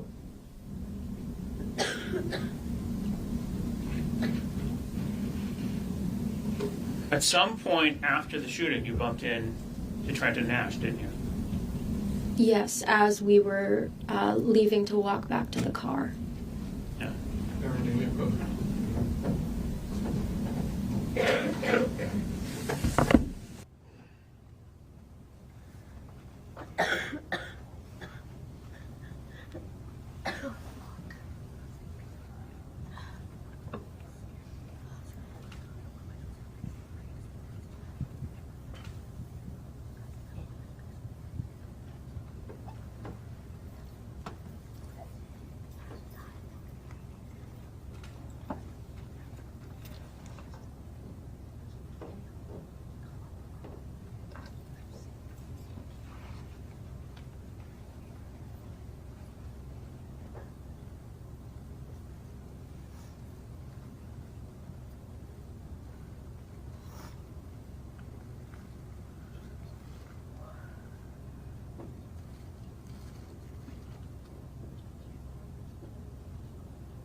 All rise, please.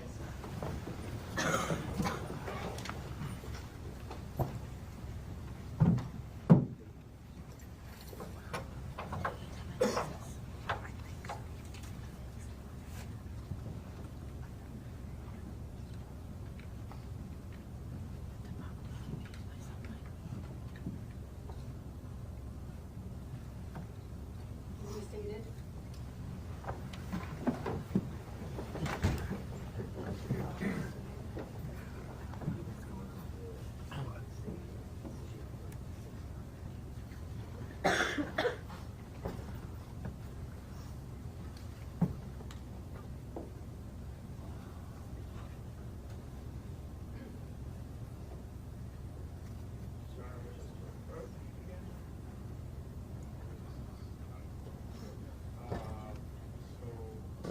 All right, the objection is relevance, and so, Attorney Faulkner, what's the relevance? And so, again, Mr. Nash is involved in joint activity with Mr. Mendoza and with Timothy Pouliot. His expressing remorse for his conduct moments after the shooting demonstrates both consciousness of guilt. It is it's clearly an admission against his interest, penal interest, and also it just demonstrates that the mindset that he knew that he and Mendoza and Pouliot were in the wrong. All the same reasons that I said up there. Yeah, I mean,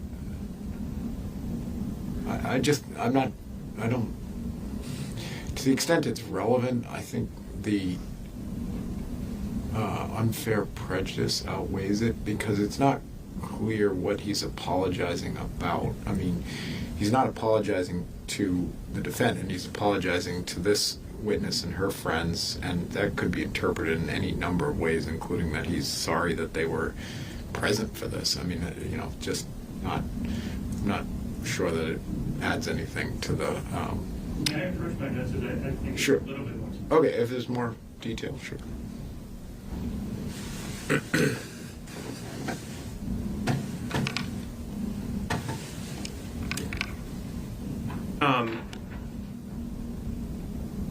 So, what she told the police in a recorded interview was that he walked over to us and he looks like he just saw a ghost, and he kept just saying, "I'm so sorry, I'm so sorry, I'm so sorry."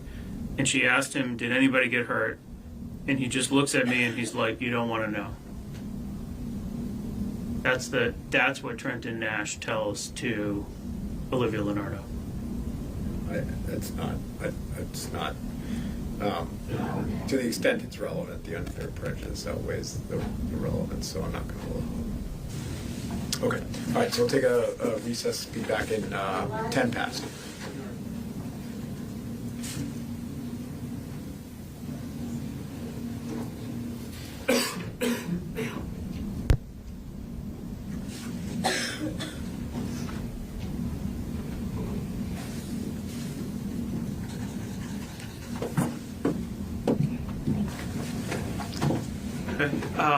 Ms. Lonardo, I have no further questions of you, but I understand the state may have some. Okay, thank you.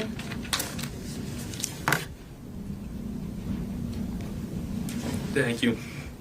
All right, so you saw a couple of seconds and video clips there, and we ID'd some people.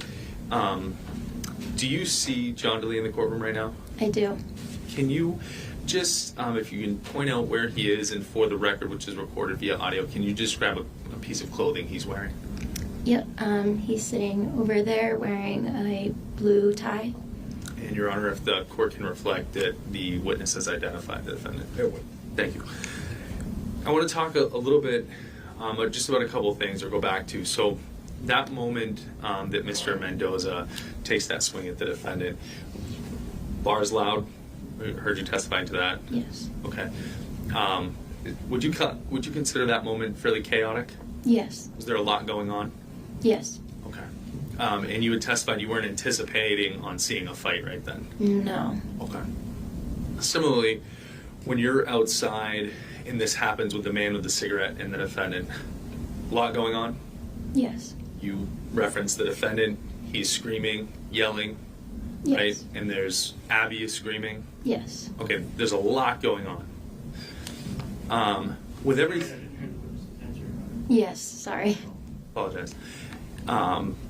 Given that everything's going on chaotic, would you be surprised if there's some things, just hypothetically, that were different if they were captured on video than exactly what you're saying right now? That's the state.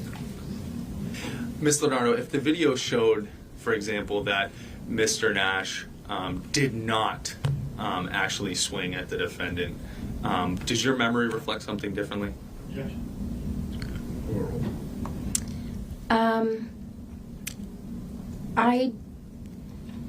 I don't remember who threw the first punch with that fight. Yeah, I just remember there being a fight. Okay. You just remember that something was going on? Yes. Okay.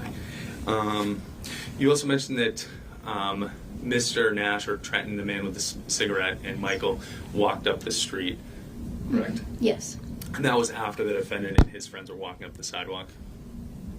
Yes. Okay. You had testified earlier, you didn't end up seeing where anyone went? No. As far as you didn't see if somebody went to a parking lot or a different street or anything? No. Okay. Just one second. There's nothing further. Any further recross? No further questions. Okay, you can step down. Thank you.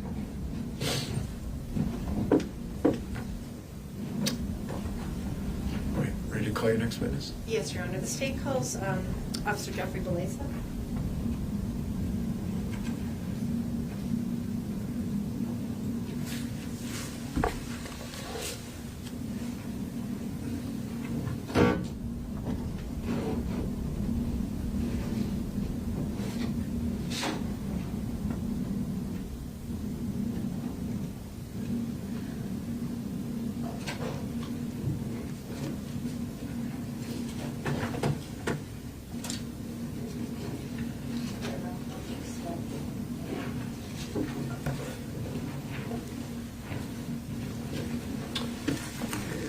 and just raise your right hand.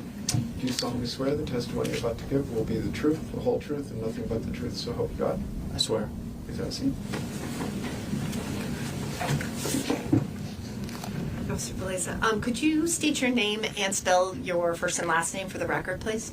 Yep, that's Officer Jeffrey Biza, Jeffrey Belleza.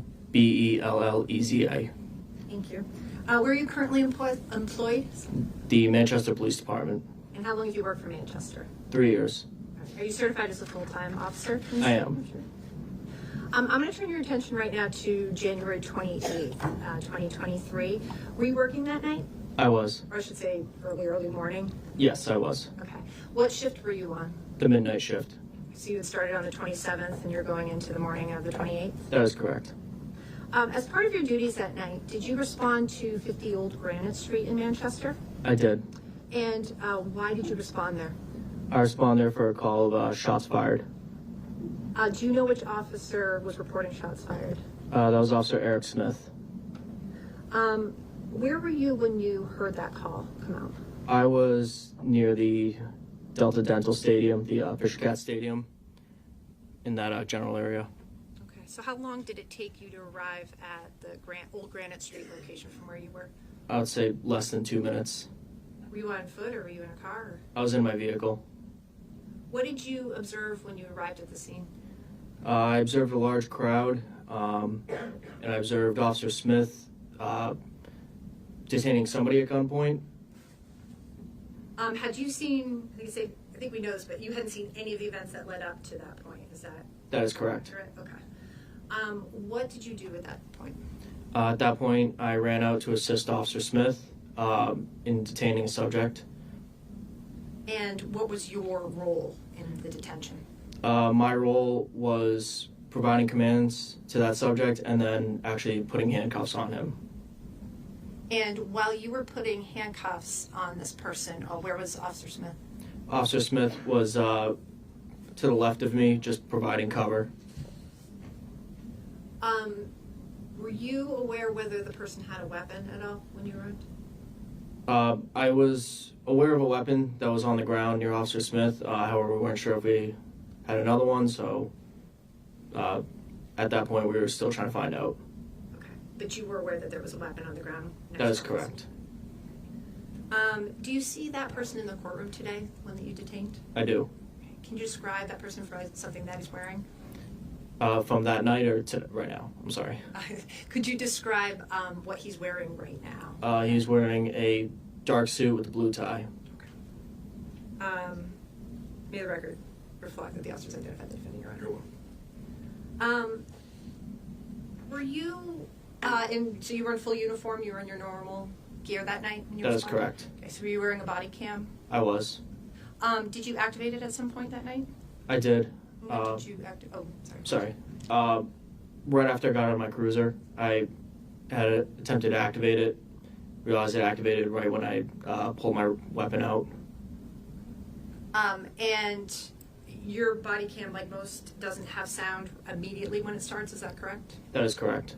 So there's the video, but not the audio immediately? That is correct. Have you had the opportunity to review your body cam footage from this period of the night where you detained the defendant? I have. So I'm going to show you what's been entered as State's Exhibit 71. Is this the beginning of your body cam footage? This is. Okay. And I know it's a little blurry, but can you tell us, just orient us, what are we looking at right as this starts? So you are, what you can see is the defendant in the sweatshirt in front of me. I have my gun out, giving him commands at this point. Okay. And where's Officer Smith in relation to you? He's probably about 5 feet to my left. Put your arms out. Look on your face. This is about 3 minutes ago. Was it this guy? Dude, he's looking. Punch me in the face, you people. Hey, shut me out. Hey,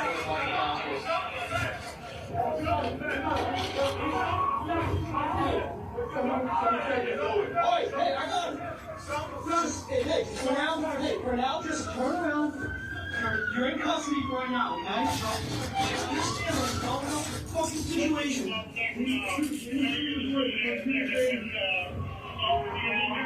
Where's your gun?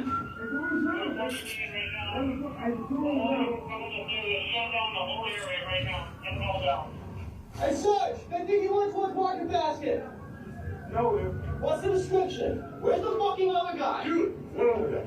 I'll say, I don't even Stand up. Stand up. Just stand up. Dude, there was three of them, they pushed me in the face. Okay, just, hey, you're in cuffs right now, so just shut up. Market basket going on, that's why I expect the airport. Very slow. So get back to market basket. Dude, it was self-defense, dude. There was three of them, they pushed me in the face. Back the fuck up. Go that way. Back up! Back up! Off the table! Guys, get down! Off the table! It was self-defense, I swear it was self-defense. Take this that way, please. Got it.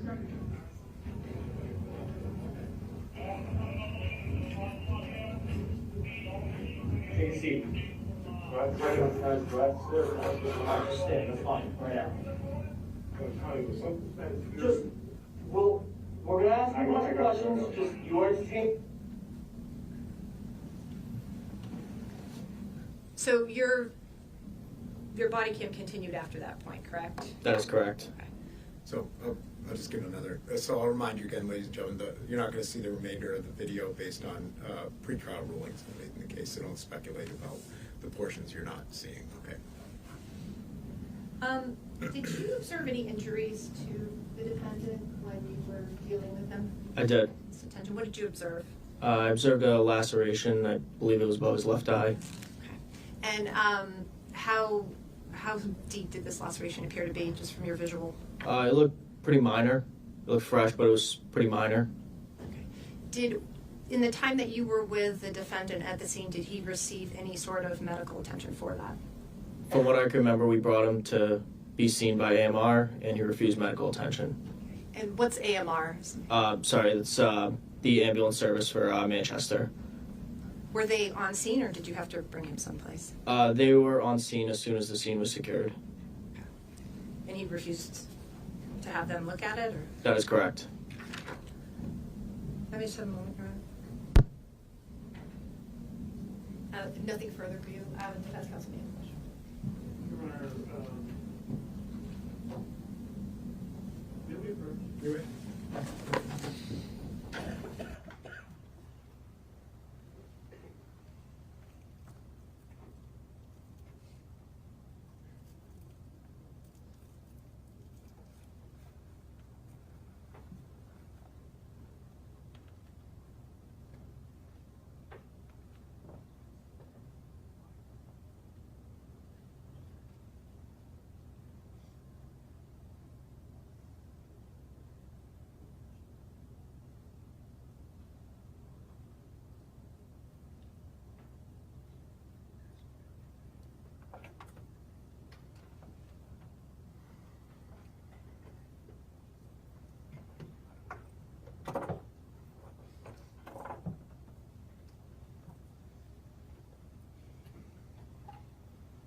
When you say that Mr. Delee refused medical attention, do you just mean that he wasn't transported to the hospital or anything along those lines? That is correct. He was actually seen by medical staff, correct? That's correct. And he didn't refuse to see them or refuse to be looked at, correct? That's correct. Okay. And in fact, throughout the entirety of your interactions with Mr. Delee, he cooperated with every directive he was given by the police, correct? That is correct. He never provided any kind of physical or verbal resistance of any kind, correct? That is correct. May I have just a moment, Your Honor?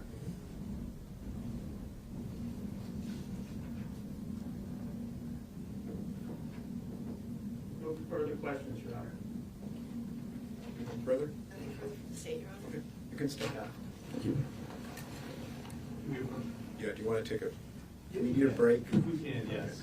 All right, so we're going to just take a short break so we're not watching lawyers fumble with technology again. So hopefully we can get it going without us all staring at them. Okay, so take a short break. Langton.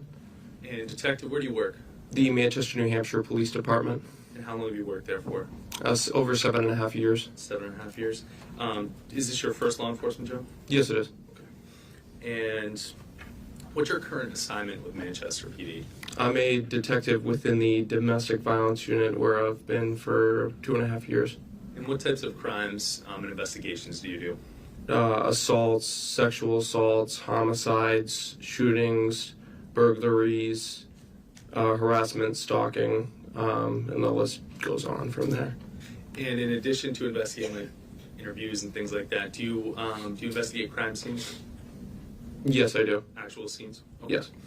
Do you have any specialized experience or training with regard to documenting and processing crime scenes? Yes, I have basic and advanced death and homicide training, shooting scene documentation, crime scene processing, sexual assault scene processing as well. I want to take you back to Saturday, January 28th. Were you assigned to assist with the shooting of Timothy Pouliot? I was. Okay. And when you arrived at the scene, was that scene secured by law enforcement? It was. And how was it secured? By midnight patrol officers. And does that prevent anyone that's not authorized to be in there from going in and out of the scene? Yes, that's correct. Okay. And why is it important to restrict access like that to the scene? To preserve the scene itself. Okay. And with regard to that specific investigation, what was your role? Evidence collection and scene processing. And what areas of the scene did you investigate? Where there were articles of evidence that we deemed to be evidence to be documented and secured. And was that along Old Granite Street? It was, yes. And that alleyway adjacent to Soho Bistro? Yes. Okay. And you said as an evidence technician, what were your role? What was your responsibility in that role? To taking the articles of evidence, giving them evidence identifying markers for each piece of evidence. So when we have a piece of evidence, we identify it with an identifying marker. All my evidence, I identify it as BML. Those are my initials with a dash, and then follows a numerical system identifying each piece of evidence. And so what were your initials? I apologize if you said BML. BML. Okay. Yes. And what? Who else helped process the scene that night? Were there other officers, or was it just you? Detective Bombard and Detective Bergeron Rosa. And were you at the scene when it was photographed and measured? I was, yes. And days later, were aerial photographs taken of the scene as well? Yes, they were. And have you reviewed those photographs? I did, yes. Okay. And did those photographs reasonably and accurately reflect the layout of that general area? Yes, it did. Okay. And roughly how many photographs were taken? Dozens, hundreds of photographs of the scene? Hundreds. Okay. And I'm not going to ask you to go through every single one, so we'll just go through some here today. So I want to start with, this is State's Exhibit 2, which we've seen. Do you recognize this area? And you can. Yeah, is it okay if I? That one or that screen. Oh, okay. Go ahead. If you want to get down and point something out, Your Honor, do you mind if the witness steps up? Detective Langton, you may step down and direct us. Okay. So right here is east and west on Old Granite Street here, and then Hampshire Lane right here to the east side of Soho. Or excuse me, Hampshire Lane is here to the east side of Soho. Okay. And that's the area you searched? Yes, within this area here. Okay. And moving on to States 4, do you recognize this area? Yes, that is the business The Goat. And The Goat. So what direction would be the Southern New Hampshire arena if we're looking at the Goat? Easterly. So this is west of the Southern New Hampshire arena. And moving on to States 5, this area, what is this? This is just east of where the Goat is, heading towards this new arena. And what business is depicted in that photograph? Manchester Makers Space. All right. Moving on to States Exhibit 6. Can you just help orient us and describe what we're seeing in this photograph? This is in the center of Old Granite Street, facing easterly. As you can see, the Southern New Hampshire Arena here is in the backdrop. Okay, and I want to just point out a few things that we can see. There's, across the middle of the screen is a yellow tape or ribbon. What is that? That's cordoning off where our crime scene is. Okay, and just beyond that, between that and the Southern New Hampshire Arena, we can see a white object in the middle of the street. Yes. And what is that object? That is the body of Timothy Pouliot. Okay, and then just beyond there, and we'll have some closer photographs, but we can see some things in the roadway. What are those? Those are evidence markers. Okay. Moving on to State 7. Is this the same general direction, but also capturing the Bank of America parking lot? It is, yes, facing northeasterly. And State 8. What is this a photograph from? This is in front of Hampshire Lane, northeast of Soho, where the body was located. And does that yellow... General area. I apologize. Does that yellow circle depict that area where that Timothy's body was? Yes. And State 9, can you just orient us?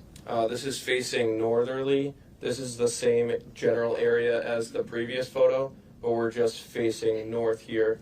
And the Southern New Hampshire Arena would be right here.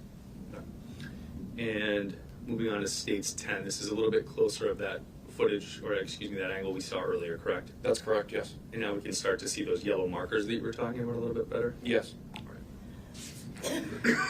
States 11, can you tell us where we're looking from? This is facing westerly. Elm Street is just behind where this photograph was taken. The Conoco gas station is just off of right here, and this is that same alleyway from the other photos that I've been talking about. Okay. Moving a little bit closer, States 12. Is this just a close-up? Yes, it is. A mid-range photo in front of Soho. And again, we can see those yellow markers. That's correct, yes. And we'll talk a little bit more about each one, but just generally, what were those evidence markers? Why were they placed in those locations? Those are identifying where pieces of evidence that we were to collect, where they were located within the scene. And you recall generally what those pieces of evidence were? Yes, generally, yes. And what were they? Shell casings, bullet defects that we did not collect but we photographed, and personal belongings as well. When you say bullet defects, can you describe for us what you mean by that? A divot within the road that we identify or believe to be bullet defects. Okay. And States 13, what is this a photograph of? Personal effects from Timothy Pouliot.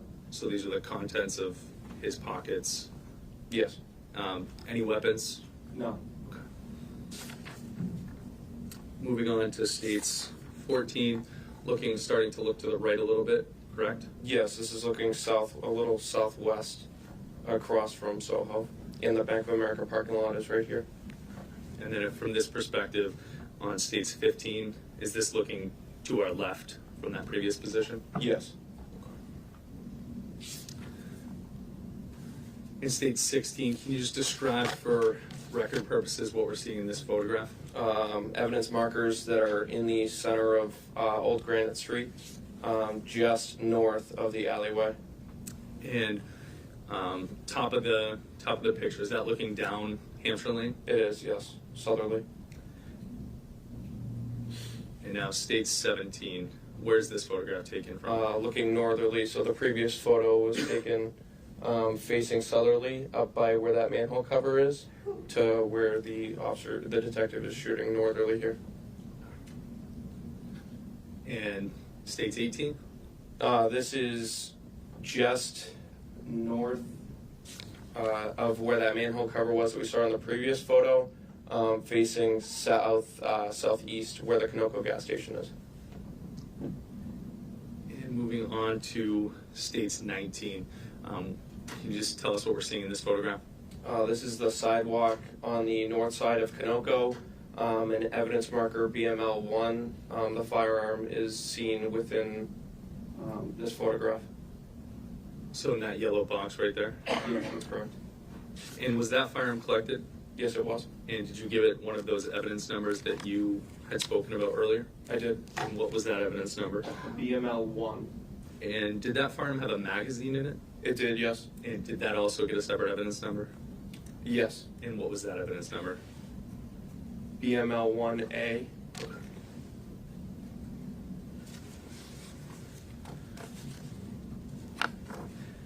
And what is this photograph showing? This is the firearm BML 1A. Or excuse me, BML 1. Okay.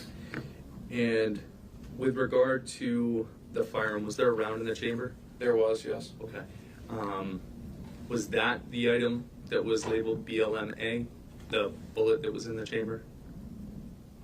I'd have to look back at my notes there. Okay. Your Honor, may I approach the witness? Right. Defense, Bates 709.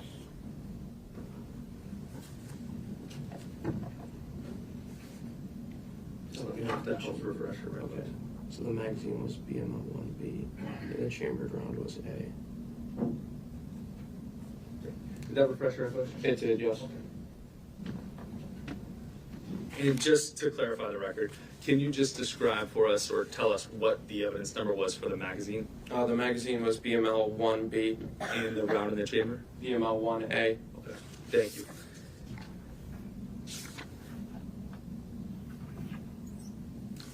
Now, this firearm is a semi-automatic firearm, correct? That's correct, yes. Okay.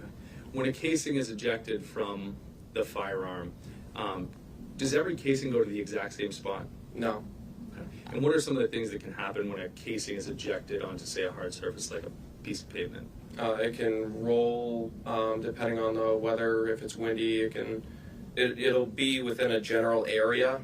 But when the cartridge casing's ejected, it can hit the ground. It could hit the curb or granite curbing, and then deflect off of that or whatever surface that it's striking. It could end up deflecting and rolling away. But you'll be able to see a general area where the cartridge casings end up landing. And if there's people walking through, running through, things like that, are the casings easily disturbed or are they not easily disturbed? They could potentially be easily disturbed depending on the amount of people that are running through that area. Okay.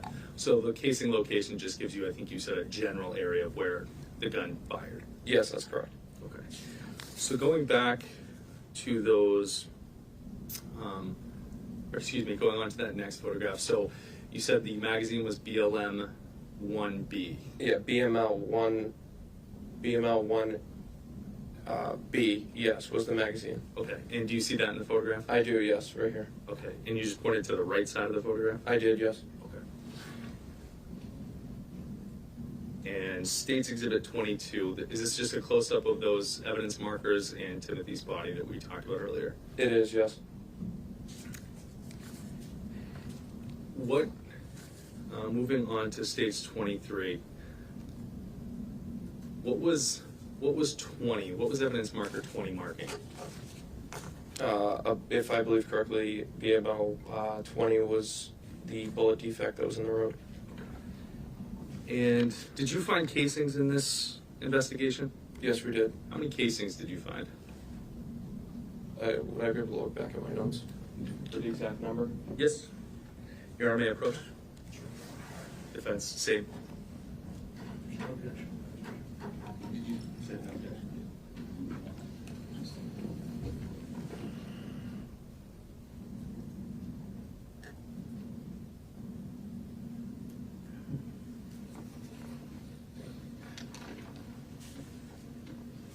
Dr. Langton, how many casings did you find? There were 9 cartridge casings. Okay.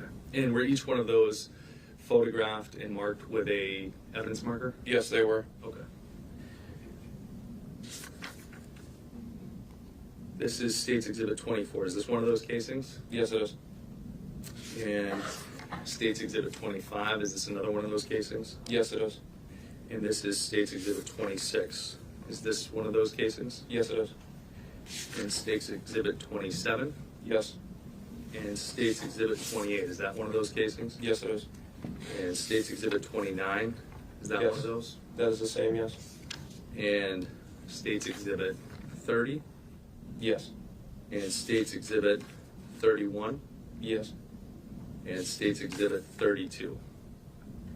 Yes, And those were the 9 casings that you found. that's correct. Yes. And those were found in the general area where we saw the yellow markers around the corner of Soho Bistro. Yes, that's correct. Just one second. Detective, you can have a seat. We're going to see there's no further questions. I think that's fine. Thank you. Yes, please.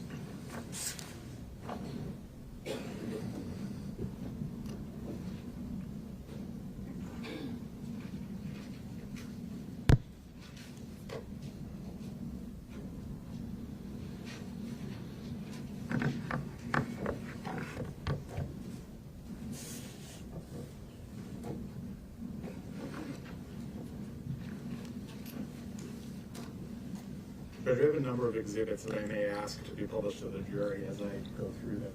They're exhibits that are already in evidence, so unless there's any objection to that. Okay.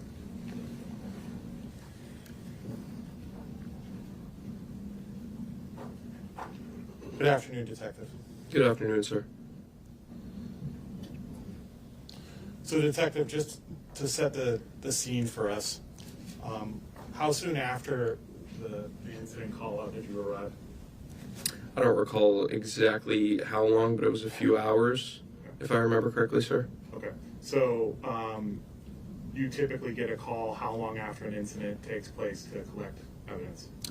It really depends on how quickly the evidence gets relayed from the patrol division to supervisors, and then the supervisors then call us. It could be a half hour, it could be an hour. It really all depends on the information that's coming in, sir. Okay. And when you arrived on scene, I believe you already testified to the fact that the scene had been secured by members of the patrol division? That's correct, yes. And when you mean secured, you mean that officers had, for instance, put up things like yellow tape, correct? That's correct, yes. Is it you or another detective that puts down evidence markers, or are those put down by the patrol division? Some were put down by the patrol division, and then others were put down throughout our evidence collection, sir. When you arrived on scene, were some of those evidence markers already there? Yes. Okay. You identified a number of photographs previously. I'd like you to take a look at them again. This is State's Exhibit 11, if I could approach, Judge. Yes. You previously identified this, and I just ask you to describe it again for the jury. So this photo is facing westerly in the center of Old Granite Street in front of Soho. Okay. Now, this area is well lit, correct? That is correct, yes. Okay, so there are street lights here? Yes. Okay. If I could publish this to the jury, Judge.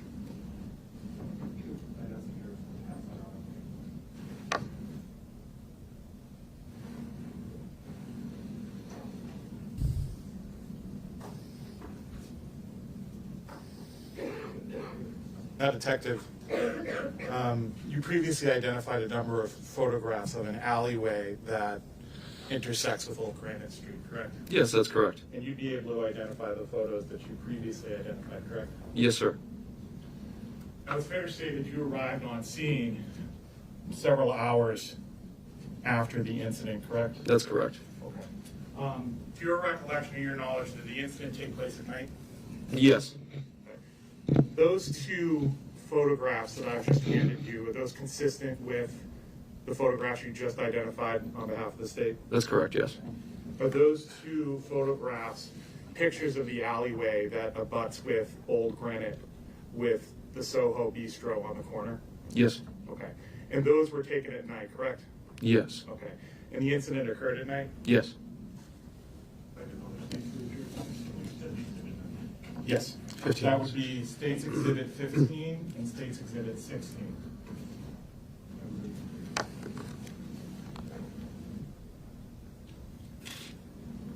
Now, when you arrive on scene, part of your job was to take pictures of what the scene looked like, correct?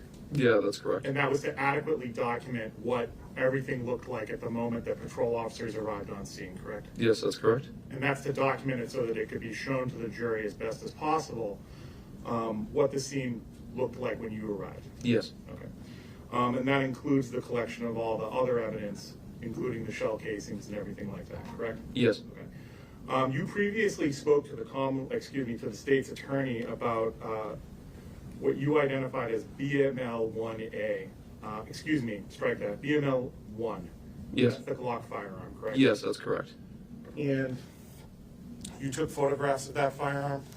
Yes. Detective Bergeron also took photos of the Were firearm. you present when you took pictures of this? I was, yes.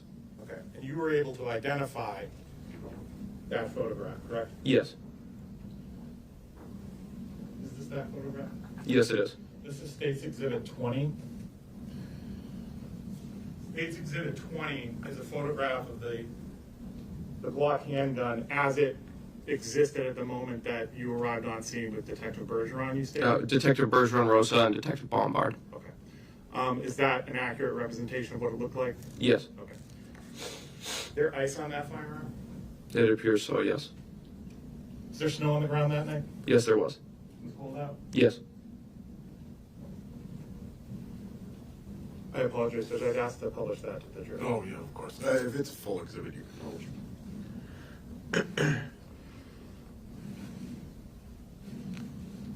Are you the detective that secured that firearm to be essentially turned into evidence? Yes, that's correct. Okay.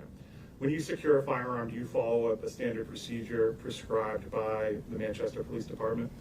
I clear the firearm. Any firearm that I come in contact with, I clear it to make it safe prior to putting it into evidence. Okay.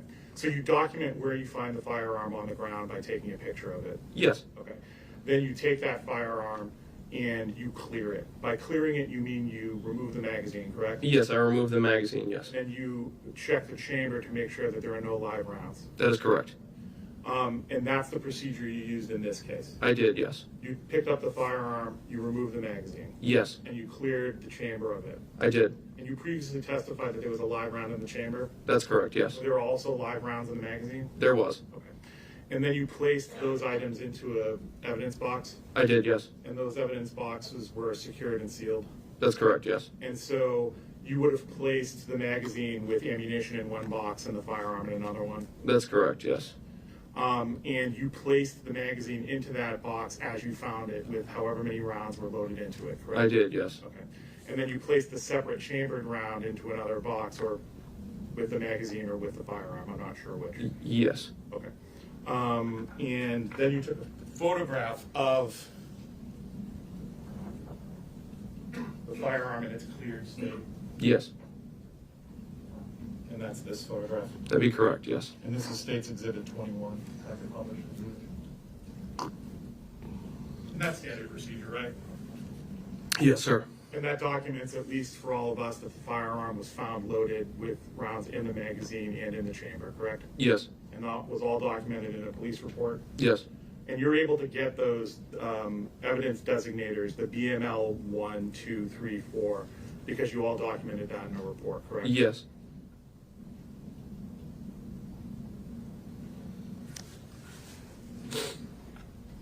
Just one moment.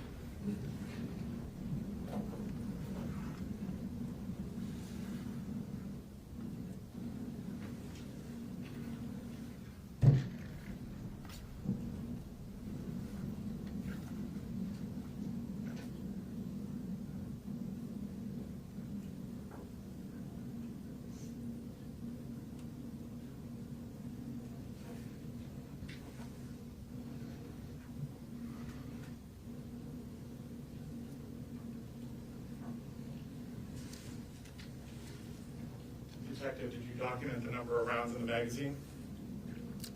I don't recall, sir. Would it be in your report? I would have to look back at my report, sir. Do you have your report in front of you by any chance? I do not.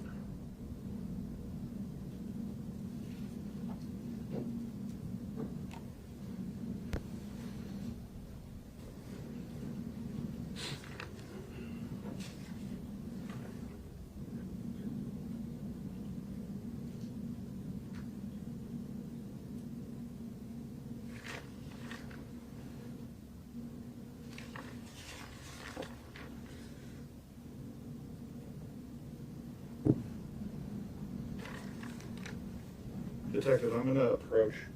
Would you say that you're your memory is exhausted as to whether there were 4 rounds in the magazine? I don't recall how many rounds there were, sir. If I showed you your report, would that help? Yes, it would. I would just ask you to read it yourself. Let me know when you're done.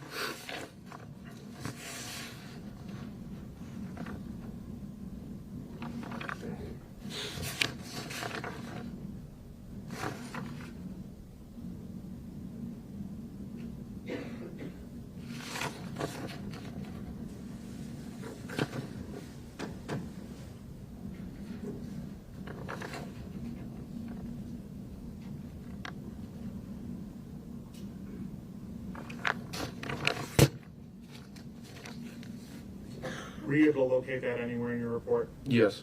How many rounds were in the magazine? I listed it as unknown number of rounds. Okay, so you didn't Within my you report. didn't unload the magazine. No, I did not. But there were rounds in the magazine. Yes. And there was 1 live round in the chamber. Yes. No further questions, Jim.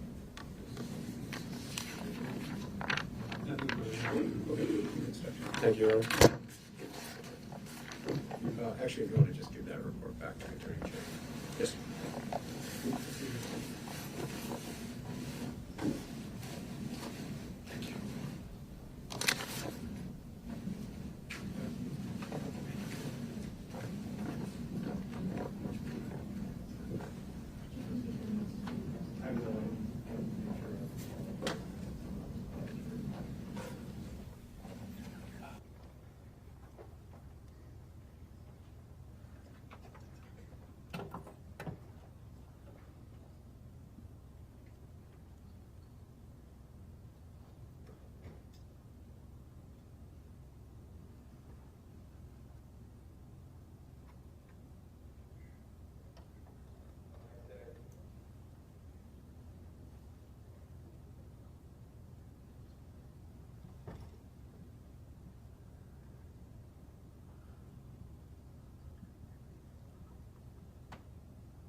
So it looks like we are going to end a little early today.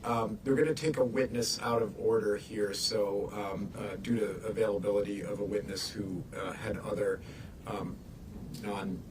non-negotiable plans, the defense is going to call a witness at this point, or next, first thing tomorrow morning. So we're going to interrupt the state's case at this point, but allow the defense to put on a witness. It happens sometimes in cases. And then the state will resume with its evidence, okay?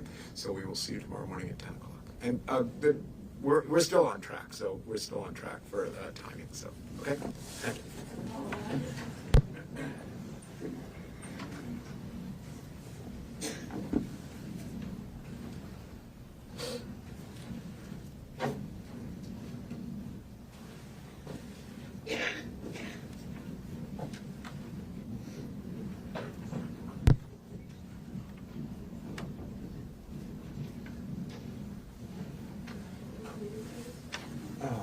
So I just wanted to spend a moment talking about jury instructions in a big picture, not in the weeds at the moment. So I guess I want to see what the state's position is about. It sounds like, I mean, there's no questions are appropriate. I guess the question is, what's your position on provocation, manslaughter, and then reckless manslaughter? We don't object to the reckless manslaughter as far as provocation. We object. It's just not. This doesn't rise to the extreme. We can file something for your argument that's great, but this doesn't rise to the level of extreme provocation that necessitates provocation instruction. Okay. Yeah, some case law would be helpful, but There's a case that I'm taking out. I'm just drawing a blank right now.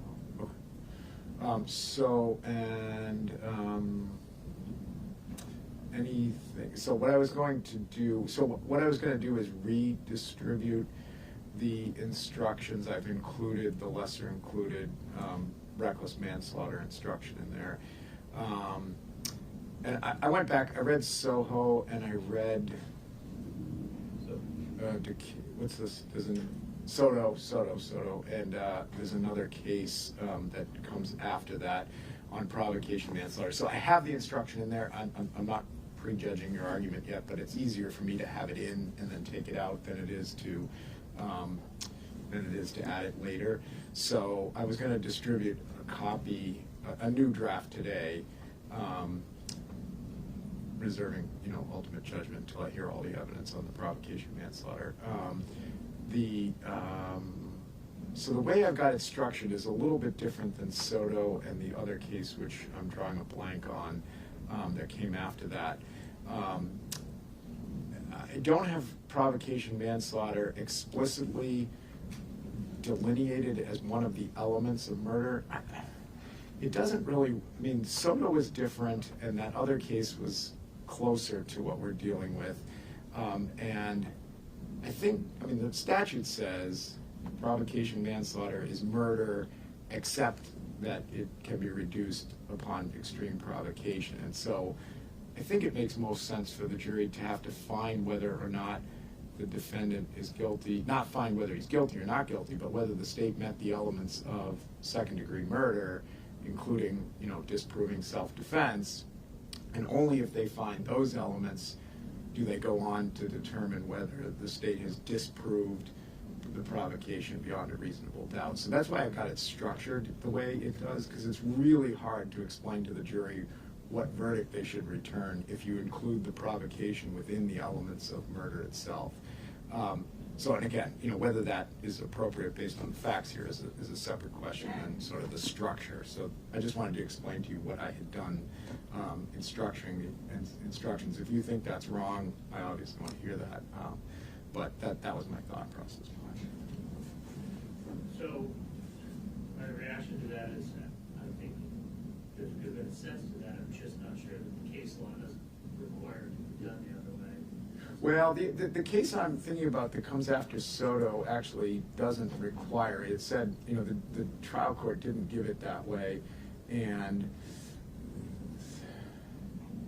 the trial court, I think, in that case, I wish I could remember, it starts with a D, Decato? No, it's not Decato, it's something like that.